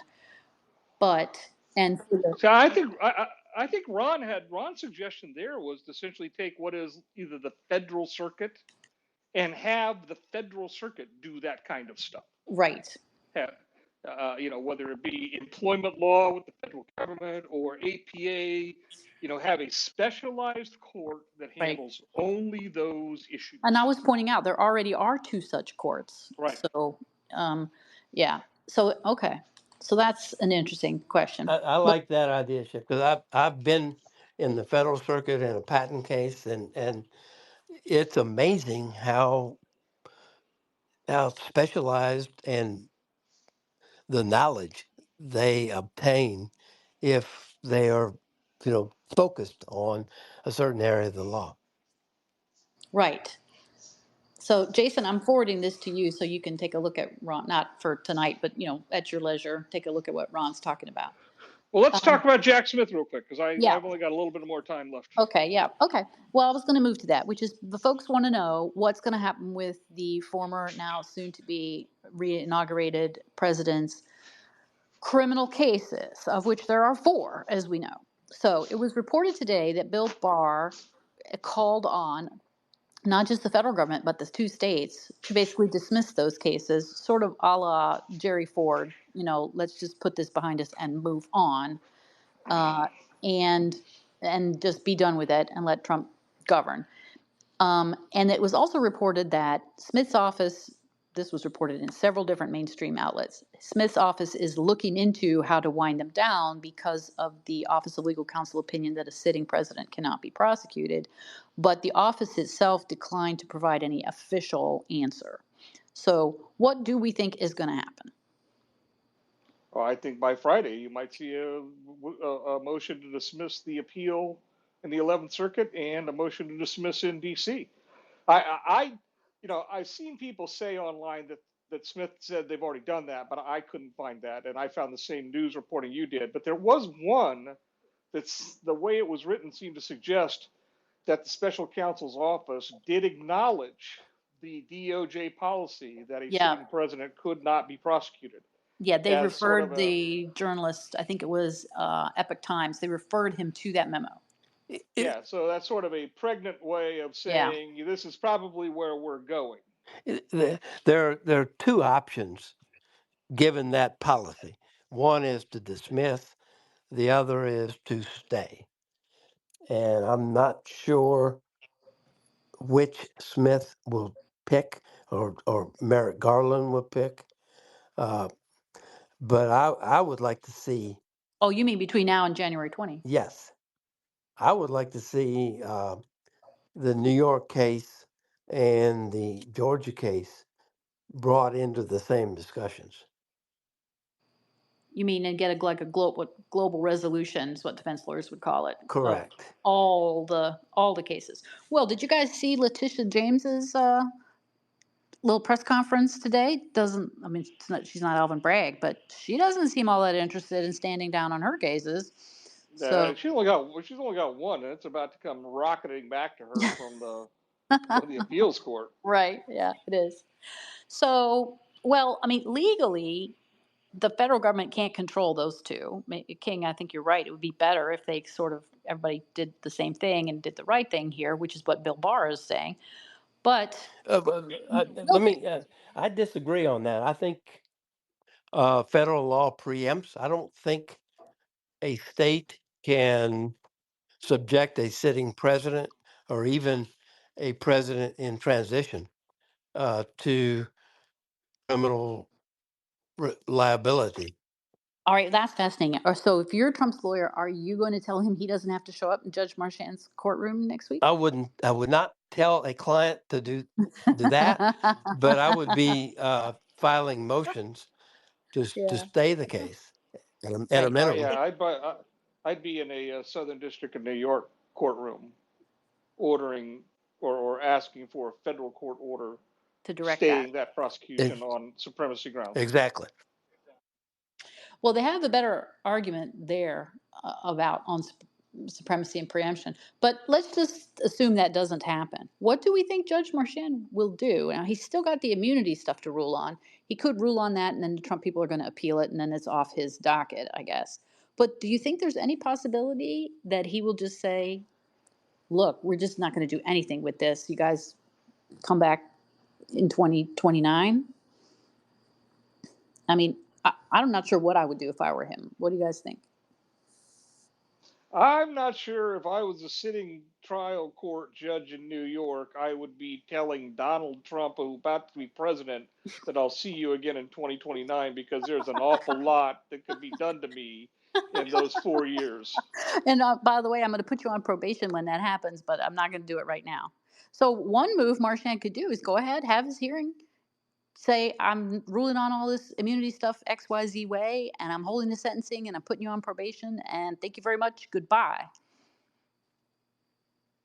I mean, I think if Trump had lost the election, I was pretty sure That's what he probation was was going to do the anyway, right? outcome. Yeah, Yeah. exactly. Yeah. Then again, the powers that be in the New York Democrat Party are looking at those election returns and realizing that, Trump only lost New York by like 5%. Right. Right. Now, I think And you think they care? practically speaking, I think this cries out for a global resolution. Yeah, it does. It really does. Yeah, but And I'm not sure how you're going to get Fannie Willis on board. you don't get Fannie Willis. You get Governor Kemp and you get You get the Governor governor. Hochul. And whether it I'm not sure if Kemp has any authority over her, actually. he's got the purse. He has power. He really does. Well, that's true. And so it would be a political solution to a problem that really nobody wants. Well, here's another problem nobody wants, which is Trump himself having to tell his own Justice Department to drop those cases. So, do we think he'll be forced into that position, or do you think they will dismiss them before January 20th? I think they'll either be dismissed or stayed. Before. All right, yes. Jason, what do you think? I don't know, but I don't know that Trump would see that as a problem, would he? Does he care? Yeah, that's my reaction. Is I think Trump might relish the opportunity. Yeah, why would you rob him of the opportunity to fire Jack Smith? And right. Yeah. And well, he says OSU that's his say, job number one first day. I'm firing all the hangers-oners, but he's firing Jack first. he could issue a presidential schedule for the day that says Oval Office meeting, Jack Smith, 12:05. Be there or be square. Please show RSVP. Thank you very much. Oh my goodness. Well, I mean, I heard a couple of liberals just spin out this whole thing about, well, he wouldn't do it himself. He would have to tell his attorney general, but of course he won't have an attorney general yet. And it'll have to be whoever is acting, and that person will be a holdover, and so will they do it? And they just went on and on and on about this, sort of Saturday Night Massacre style. We're back to the Nixon thing again. He'll have his what was his name? The body man do it, who delivered the resignation or the firing notice to Comey, right? Right, exactly. Oh my goodness. I am fascinated by this continued suggestion by some on the left that the president of the United States cannot fire anybody. Right. Somehow there's something wrong with that. Yes. Can I say something? Yes. Can I say something about that? The notion that this is an idea that just needs to be buried and killed. It's the life of this idea drives me insane. I do not understand it at all. The notion people were so scarred by Watergate. The people but the notion that that the FBI director is independent and we need independent law enforcement. No, you do not need independent. You don't need. We have civilian, just like you have civilian control of the military is essential for ordered liberty. You must have political civilian control of law enforcement. Well, to be fair, I will say that it seems like mostly the Congress that wants that, not like the lawyers or the judges or the executive branch. Well, Comey certainly thought he was independent, right? And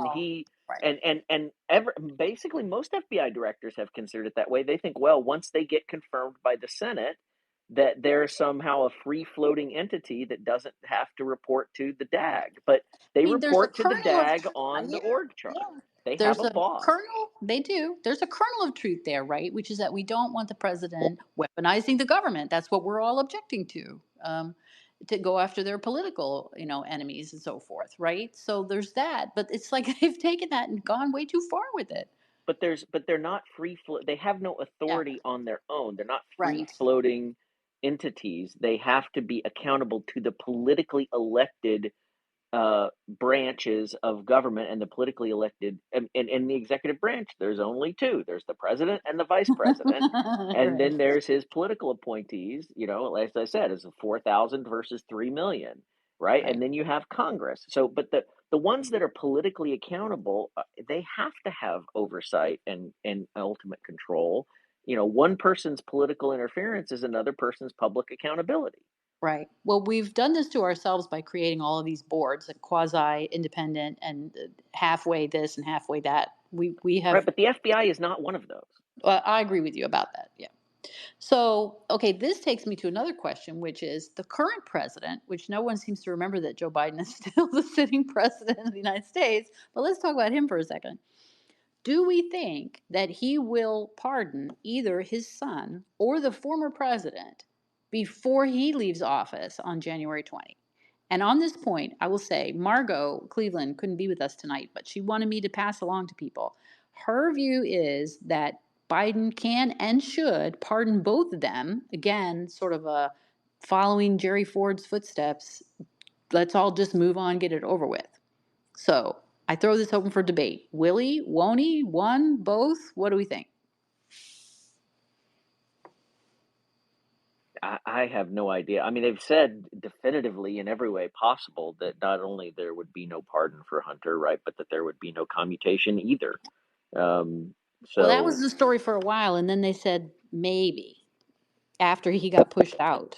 yeah, So, I don't remember the maybe, but I'll take your word for it. But I mean, I think most people expect that's probably going to happen anyway, and I have pushed back on some people who said that that the work that we were doing with our clients on that topic, was it doesn't matter because he's going to get pardoned anyway. So why does anybody oh, care?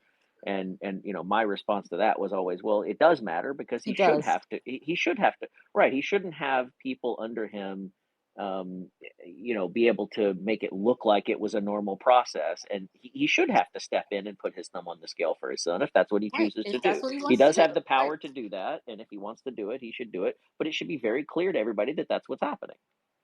So, Yeah, I mean, I think there's no question he's going to pardon him. yeah, Not a doubt in my mind. I don't care what he said before. He's got no political price to pay for doing it. He's going to do it. Well, Margot's point was if he coupled that with a pardon of Trump, that would improve his standing both in the short term and in the eyes of history. I agree with Margot. I think I, that's. I, I don't disagree. I just don't think Joe Biden thinks that way. I think Joe Biden cut his teeth on Watergate and Gerald Yeah. Ford pardoning Richard Nixon, Yeah. and he is a spiteful, vengeful, not very smart old man. Right. well, it sounds Right. like Margot is saying that's what he should do, not what he's going to do. Yes, Right. exactly. Yeah. Right. Right. That's what he should do. Yeah. Yeah. I just don't Yeah. think he thinks like that. No, I don't either. And if he did at one time, I think that ship sailed. Yeah. So, which then brings me to okay, Trump takes office. Does he pardon Hunter I think is. Oh, I mean, in an act of uh, magnanimity? I think I think he will commute a sentence. I don't know And that he will. If he has not been pardoned, I don't think he will deserve the convictions. He will just not have him serve any prison time. I agree with Hmm. Ship. Yeah. I don't know. It seems to me that there's Do you just think he will, or upsides you and think he downsides. should? You Sorry, talking Ship. to Are you King? saying? I say both. I think he will do it, and he should do it. On Margot's theory that we just need to move on? Yes. Yeah. I don't think he should because Hunter's escapades go so far beyond simply not filling out his taxes correctly Yeah. and for an extended period of time. If Hunter was just an ordinary person and all of that relevant conduct was in his background in a PSR, Yeah. a judge would light him up for that. Yeah. Well, Except, let me say something. He escaped from the substantial part of what he could have been charged with. He just the DOJ was biased, corrupted, whatever, and they let him go. And I don't think at this, after the fact, that should play a role in whether or not the president gives any pardon or commutation to his son. As a human being, I think the Biden can be forgiven for at least letting his son out of prison. yeah, it would be hard for a lot of fathers to pass up that opportunity. Well, Okay. So you asked. Okay, my answer was Biden will yeah, pardon him, and therefore he will not spend any time in jail. That's what Biden's going to do. If it gets to Trump, yeah. I would say Trump will not pardon him. He will commute his sentence, but he should not. See, That's that's the what I that's think too. I think Trump will either pardon him or commute it, but he shouldn't, because I don't think the right will think that that is at all justice. But right. Trump sometimes does these things where he's being Mr. Magnanimous, and he's feels like Well, he can be above the fray, and he does things like that. well, I tell you where he would marry it up with is he would marry it up with commuting all the sentences of the J6 defendants. Well, that's He another cannot question leave. people have for us. Is he going to He do that? cannot he cannot leave those people in jail if he Right. does not send Hunter Biden to jail. I agree. And I think he's smart enough to know that. So that takes us to that. Do we think he can / should do that? Jason, did you want to weigh in? Oh, well, I was just going to say, I think that we all agreed that Biden is probably going to commute his son's, or either pardon or commute his son's sentence. So it Right. doesn't, it's never going to get to Trump, right? So Well, I don't think that's, he pardoned Jack Johnson. I mean, he just gets on these quixotic ideas yeah. sometimes. So, yeah. Well, another point there that I wanted to raise with people is I think the pardon process needs to be totally 100% reformed. And people apparently don't realize that basically it's run and managed by the Department of Justice, which I think is just obscene. I really think that that should be removed from the DOJ altogether and placed under the president directly, or maybe through, his office of Well, the local counsel. the president does have the power to do it directly. You don't Yes. have to go, you don't have to Yes. go through the pardon No, attorney you process. don't. And in But then fact, you have yeah. there were controversial pardons at the end of the Clinton administration that I investigated that Yeah. that they did Yeah. not go through the pardon Right. attorney. That was a norm Yeah. that Clinton was criticized for not following. Well, I'm He not did saying set there up his shouldn't be a own process. operation, and he had the White Yes. House counsel's office. He had his own Right. operation in the White House counsel's office Yeah. that bypassed the pardon attorney. Right. There should be a pardon attorney, but that person should not be in the Department of Justice, is my point. That person Yeah, should work for the president. I think that process only exists as it does as a matter of practicality because Yes. all the facts of the cases are in the Department of Justice and not in any filing cabinets in the White House counsel's office. Right. So they It's Right. would Well, but have completely unfair. in the Mark Rich case, though, the point that we criticized in our report about bypassing that norm of going through the pardon attorney is because one of the things that does is to make sure that the president is getting all the facts and that the prosecutors, have a chance to weigh in and have a chance to be heard Yeah, but now before they're the doing that president and makes a making the decision. decision, right? It's Yeah. it's effectively DOJ making the decision and then making recommendations to the president. And Right, but and the his president but he doesn't have to follow the recommendation, and he can have his own separate operation in the White House counsel's office or anywhere he wants Yeah, and gather facts otherwise. unless Pat Cipollone is your legal counsel, and then he's like, no, we can't do that because that has to go through justice. Effectively, it becomes a blockade for the president having anything other than DOJ's approval for the pardons that he issues. Yeah, I think Well, that's I mean, but probably again, that's the president's choice. Clinton didn't make that choice. yeah. Right. No, but I'm saying Yeah, I think the president should choose to permanently removed, there should be a pardon attorney. The president should get all that information, and justice should get to weigh in on it. They just shouldn't get to be so heavy-handed in the process. Yeah, Well, I don't I know think, anything about the circumstances you're talking about where that's happening now or yeah, happened before. What are I you Happened think, to referring Trump to this with last time. Cipollone? Yeah. What are you going to say, Ship? yeah, I think that, the fact that it hasn't been organized in that fashion in the past is just happenstance. And I think Trump Yes. will organize it in that fashion because he is going to have to deal with, 1,500 convictions of January 6th defendants based upon representations and promises he's already made.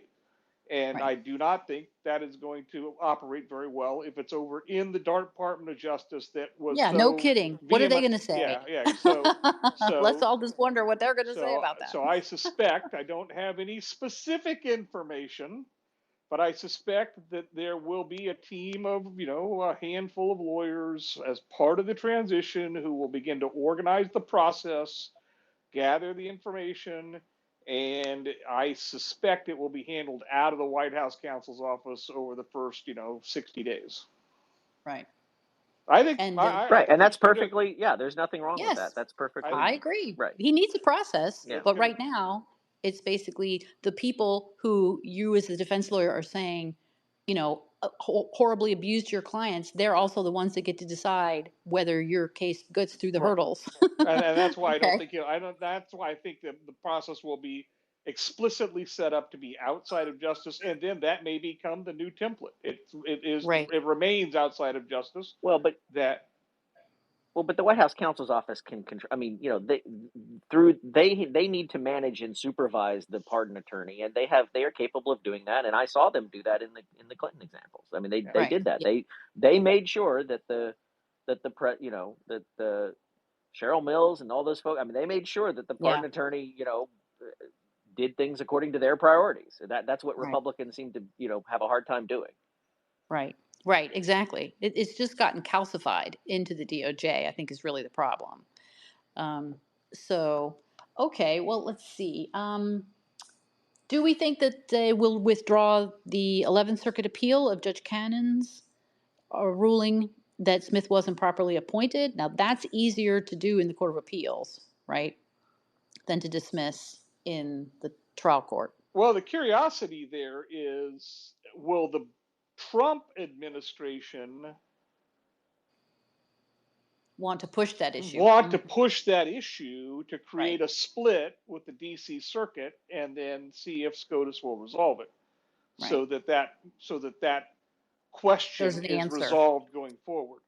Right. I You're wondered not going to about get that too. that now. Yeah, and so if you don't do that, then you just have Judge Cannon's opinion is the end of the case and a contrary DC Circuit opinion, and we'll wait for the future for another opportunity. Another one of these nightmares Shit. to come along. My view is if the Biden Justice Department believes in what they say and the positions they have taken, they will see to it that case does not get any further than where it is. They will dismiss that case and leave it like it is. I think if the Biden administration likes the DC status, and so that will leave the DC, which Right. is where most of these cases would end up, is in DC, Right. and the Right. DC Circuit opinion is still in place, which means any special counsel investigation launched in the district court has the protection of the DC opinion to go forward. And Right. they will not run the risk that the 11th Circuit will agree with Judge Cannon. Right. Right. Yeah. And the only way to do that is to dismiss and withdraw the appeal. Right. So I think that brings us to the last question, which is how likely do we think it is that Judge Chutkan will try to pull an Emmett Sullivan, and even if the government dismisses the case in the DC trial court, she will use Rule 48 to say, well, I don't approve of that, and I'm not dismissing it. I don't think she can do it because the difference is the cases procedurally was that General Flynn had already pled guilty. I don't think and had already been. Yeah, I don't think she can, and I don't. practically, I don't think there's any way she would, because she's staring a new administration in the face. She knows that whatever she does will be futile once Trump becomes president, because he will fire Jack Smith. He will have the case dismissed. He will not prosecute the case. It, judges are smart, including Judge Chutkan, and she would have to see the writing is Yeah. on the wall. There is no sense in besmirching my reputation or my court's reputation by fighting this any further. Yeah, but that's what Sullivan should have done, and he didn't. Yeah, but So Sullivan was 80 years old, and the big difference is, what Sullivan hung his hat on is General Flynn has already stood up, raised his hand, and sworn to facts and pled guilty, and that's a yeah, but different none of that's circumstance. in the rule. I mean, we had all these arguments and we briefed it all. We filed 2 briefs, I one to understand. Sullivan, one to I the Court of understand, Appeals. I'm just reminding people, Ship. but But the okay, rule itself doesn't say anything about any of that. It says the the government may, with leave of court, dismiss an indictment. Doesn't say yeah, anything but about pleas, doesn't say about where procedures in the trial, just says the government may do it with leave of court. Now, I think that with leave of court is violation of separation of powers, but that doesn't mean Tanya Chutkan will think so. no, I don't disagree, but the leave of court, I think, whether or not leave of court can or should be granted is arguable under the different facts. When there's because for example, I mean, just as a simple matter, Trump is still innocent, and Flynn was Right. not. He's pretrial. Right. Right. The judge didn't think that he was. Yeah. Right. Yeah, there could be a behind the scenes consideration of whether this should be a dismissal or a stay. A stay I don't would, think you're going to stay it for 4 years. yeah, that's those are the choices. Well, if you had a stay, the statute of limitations would still be told for sure. Right. Whereas if you dismiss, it isn't. With just a little bit of insight, Leslie, you have this too. Little bit of insight into the circuit or the district. Yeah. You got a chief judge there who I think would be the first one to go behind closed doors and say, I think as a court we need to move past this. Well, I think they have so screwed up the law in Flynn's case that is beyond fixing at this point, unless it goes up to the Supremes. Right.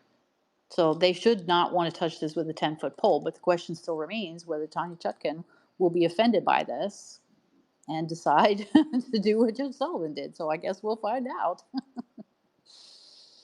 So, all right. Well, do you guys have any other issues or topics you wanted to raise? Like any other legal consequence that you see from the election? It appears there are going to be no challenges, at least not to the presidency, right? Well, I don't know. Jamie Raskin's still out there.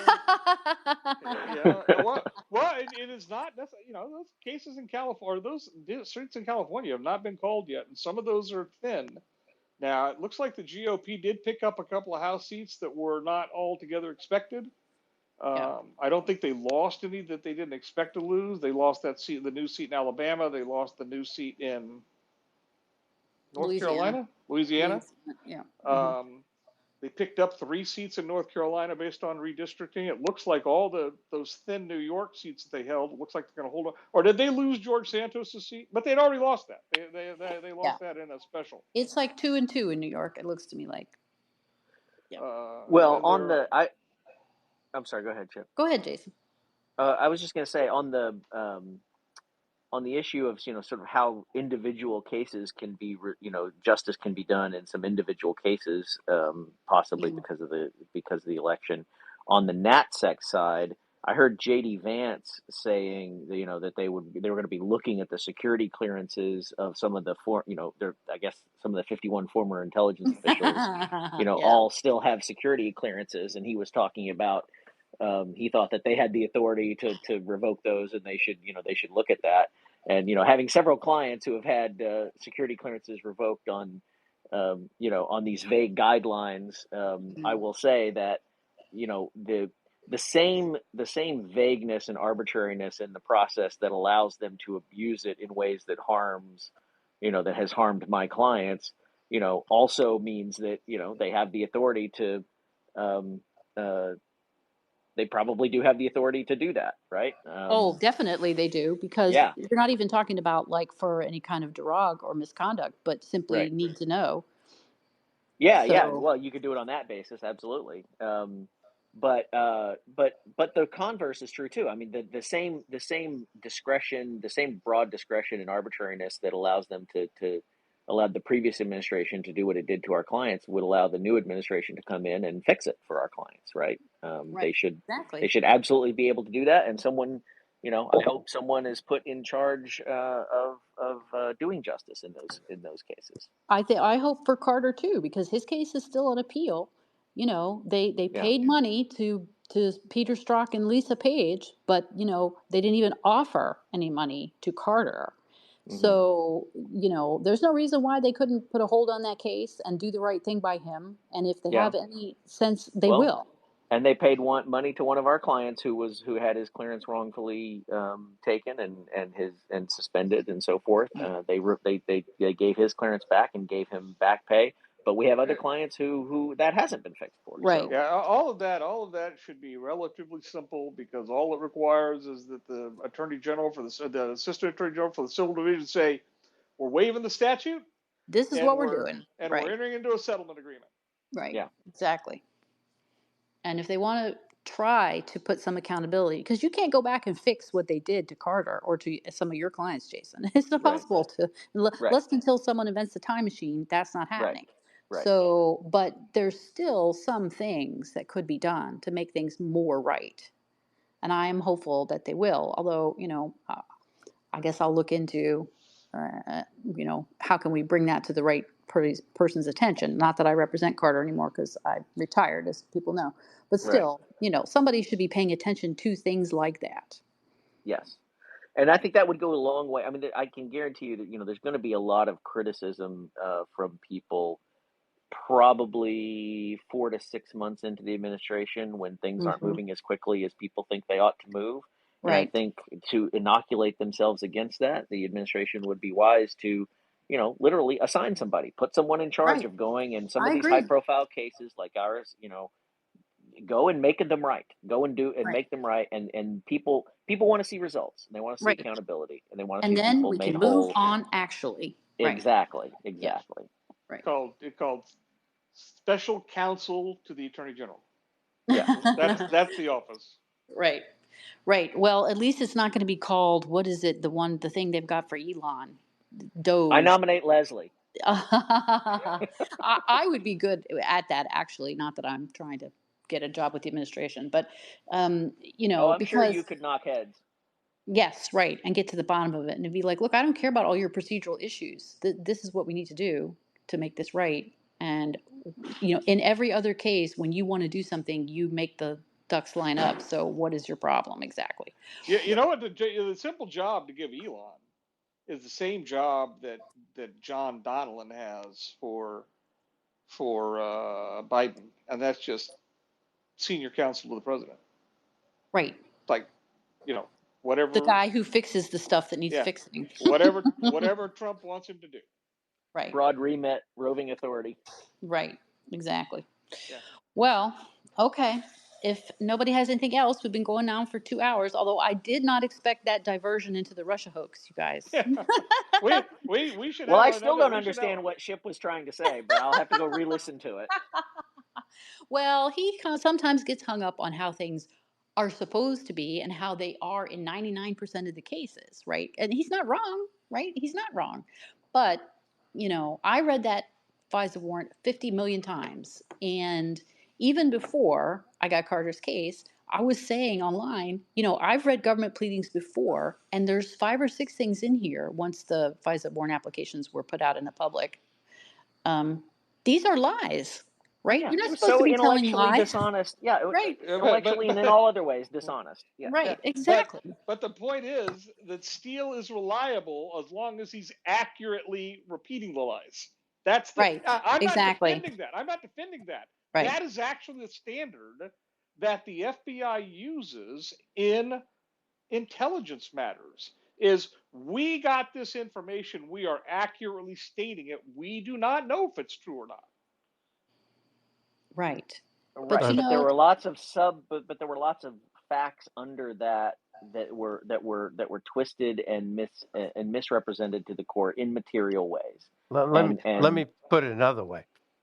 A lawyer has a duty to Yes, to be objectively honest when precisely. making representations to the court. And when the lawyer says, well, Steele accurately reported what he was told, and you say nothing else, and you know, When you know that the whole thing's BS. right, that's Well, they didn't know. They didn't know in October of 20. right, they didn't. They figured it I'm out talking a about the little later. renewals. No, Figured I'm it out. talking about the renewals. Yeah, right. Well, but see, they didn't add anything to the renewal, so they can be faulted for not adding what they had, because what they never told the court was that Steele was deactivated for being unreliable on October 30th. Mm-hmm. They never told that to the court. They just left that language as no, is. and they added something. Ship. Well, they also never told the court that he admitted in a public filing in London that he was the source of the of the news articles when they had sworn to the court that he wasn't. Right. They added a big something really big though. They in the third renewal, they told the court, oh, by the way, in the last quarter we interviewed Steele's secret source, and we found him to be credible.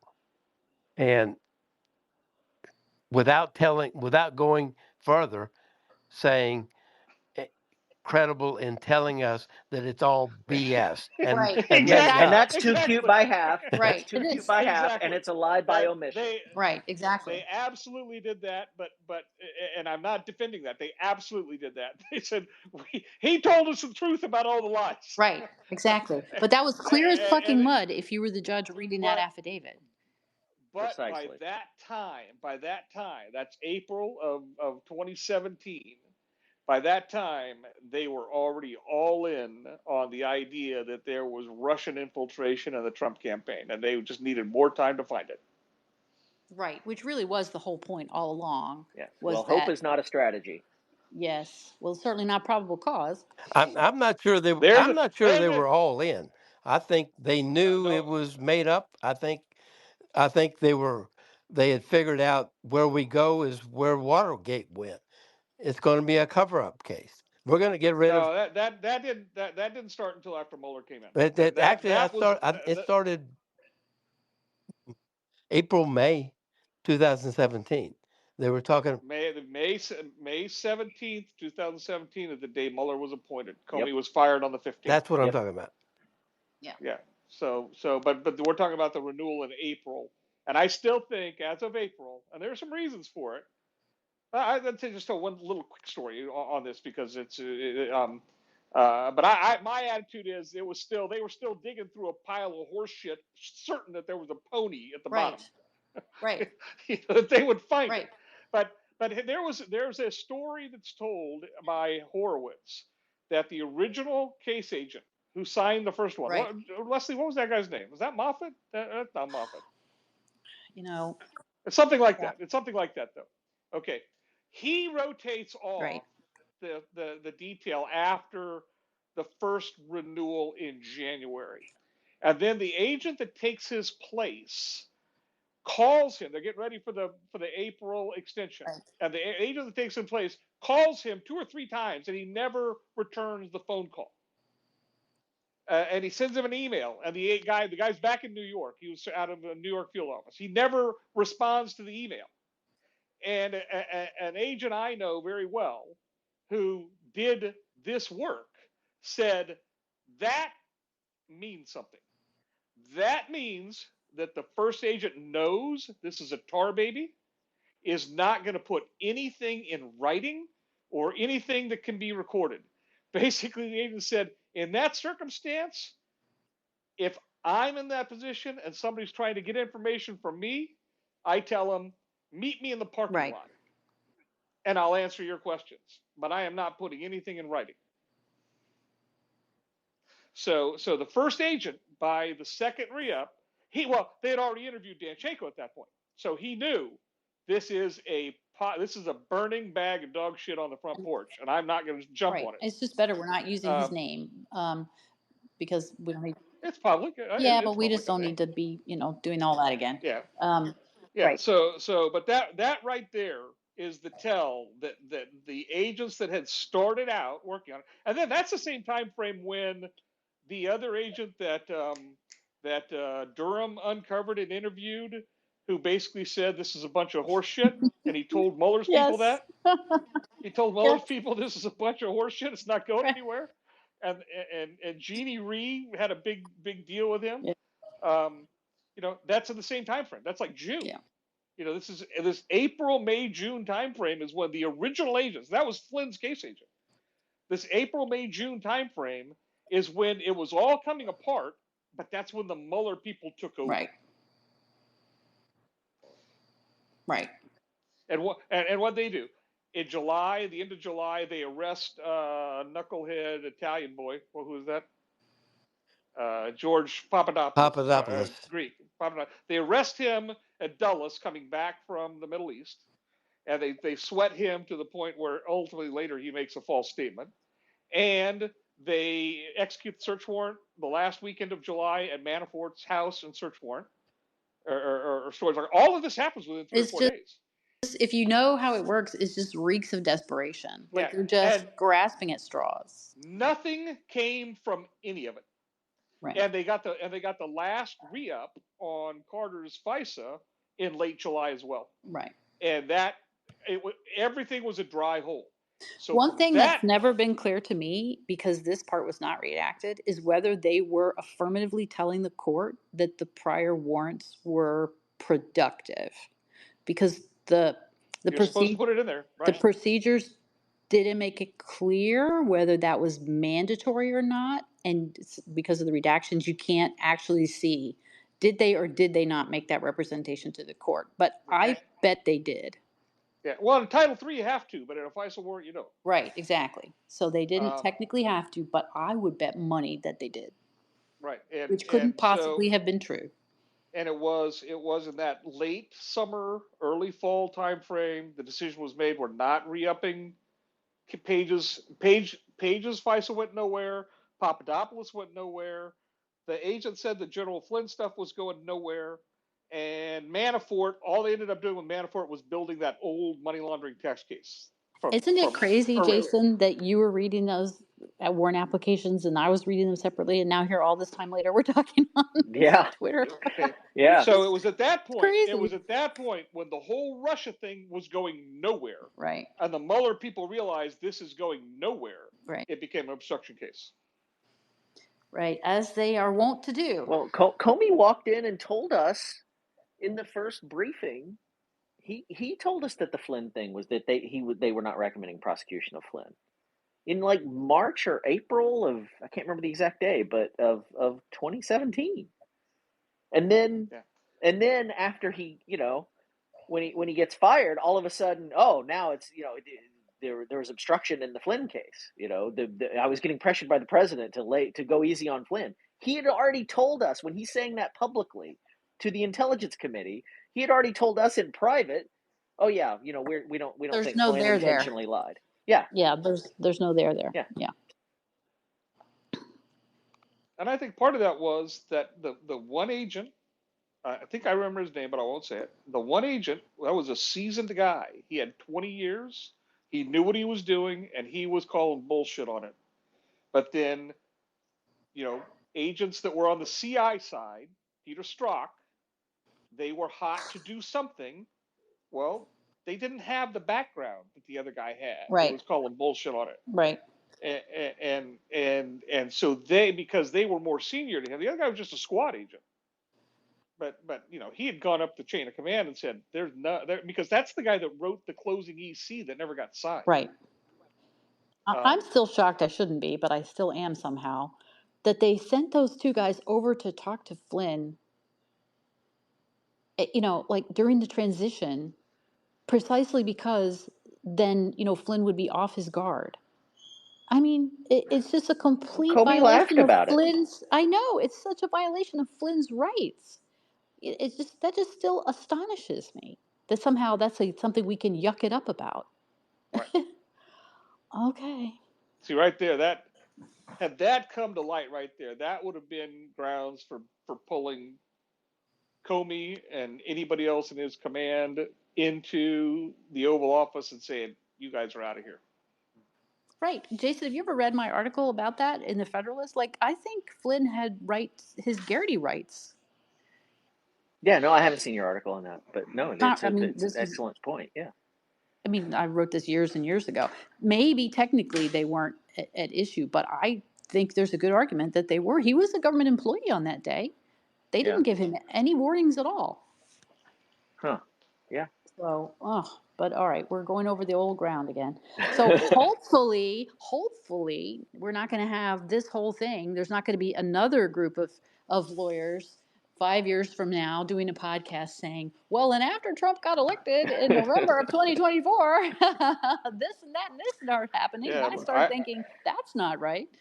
I wouldn't be surprised though if 5 months from now we didn't have a little, select group assigned to dig out the information that probably exists but was never unearthed at the time. Right, and not properly, aired out. Yeah. Well, but and then the Dems, they're just like, oh, old news. We don't need to talk Right. about this. Old news. Well, we never even heard the whole story. How can it be old news? Right. But that's a good technique, actually. We waited so long thinking that Flynn would or that Durham would produce it, and he didn't at the end. Well, Mueller and then Horowitz and then right, and then Durham and then they did those ridiculous prosecutions that didn't go anywhere. That's a problem that we haven't even addressed. Is talking about accountability. Sussman, yeah. You're not going to get accountability in the District of Columbia for any officials from a Democratic administration. So the idea that people need to be prosecuted and go to jail, that's a fantasy. Right. We should probably disabuse people of that. And the Exactly. judges, the well, lawyers, that's not what the I mean by prosecutors. accountability necessarily. Me neither. No, but I'm not. But it's not you. Yeah. I'm just talking about online. It's the right of center of people. They want to know. And one of the questions we got Who's was, going to jail? who's Right. going to jail? Can these prosecutors and judges and whatever be prosecuted? And the answer is no. I'll weigh in here. We need sunlight on all of it, just like we need sunlight and disclosure of the JFK assassination files. How long has it been since that happened? That And was we don't before know I was born, King. So I'm not sure. I was in high school when that happened, and it's been one of those things that you in the back of your head. Well, you do still have to wonder why some of it's classified. It's been a while. It's been a minute since that happened. I don't think the sources and methods are really of concern any longer. Well, RFKJ may have some influence and something to say about that here coming up pretty soon. Speaking of him, did you guys see some of these libs are rushing out to get all of their vaccines, like their HPV and all these vaccines, because they're afraid they're not going to be available anymore after January 20th? No. I missed that. That's funny. People are so insane. This has never ceases to astonish me how insane people can be. So, all right, you guys. Well, thank you, Jason, for joining us tonight. Sure. Thanks for inviting me. Okay. All right. Good talking to you, Jason. Thank you. Good talking to you. Good night, everyone. Good night, everyone. All right. Bye. Good night.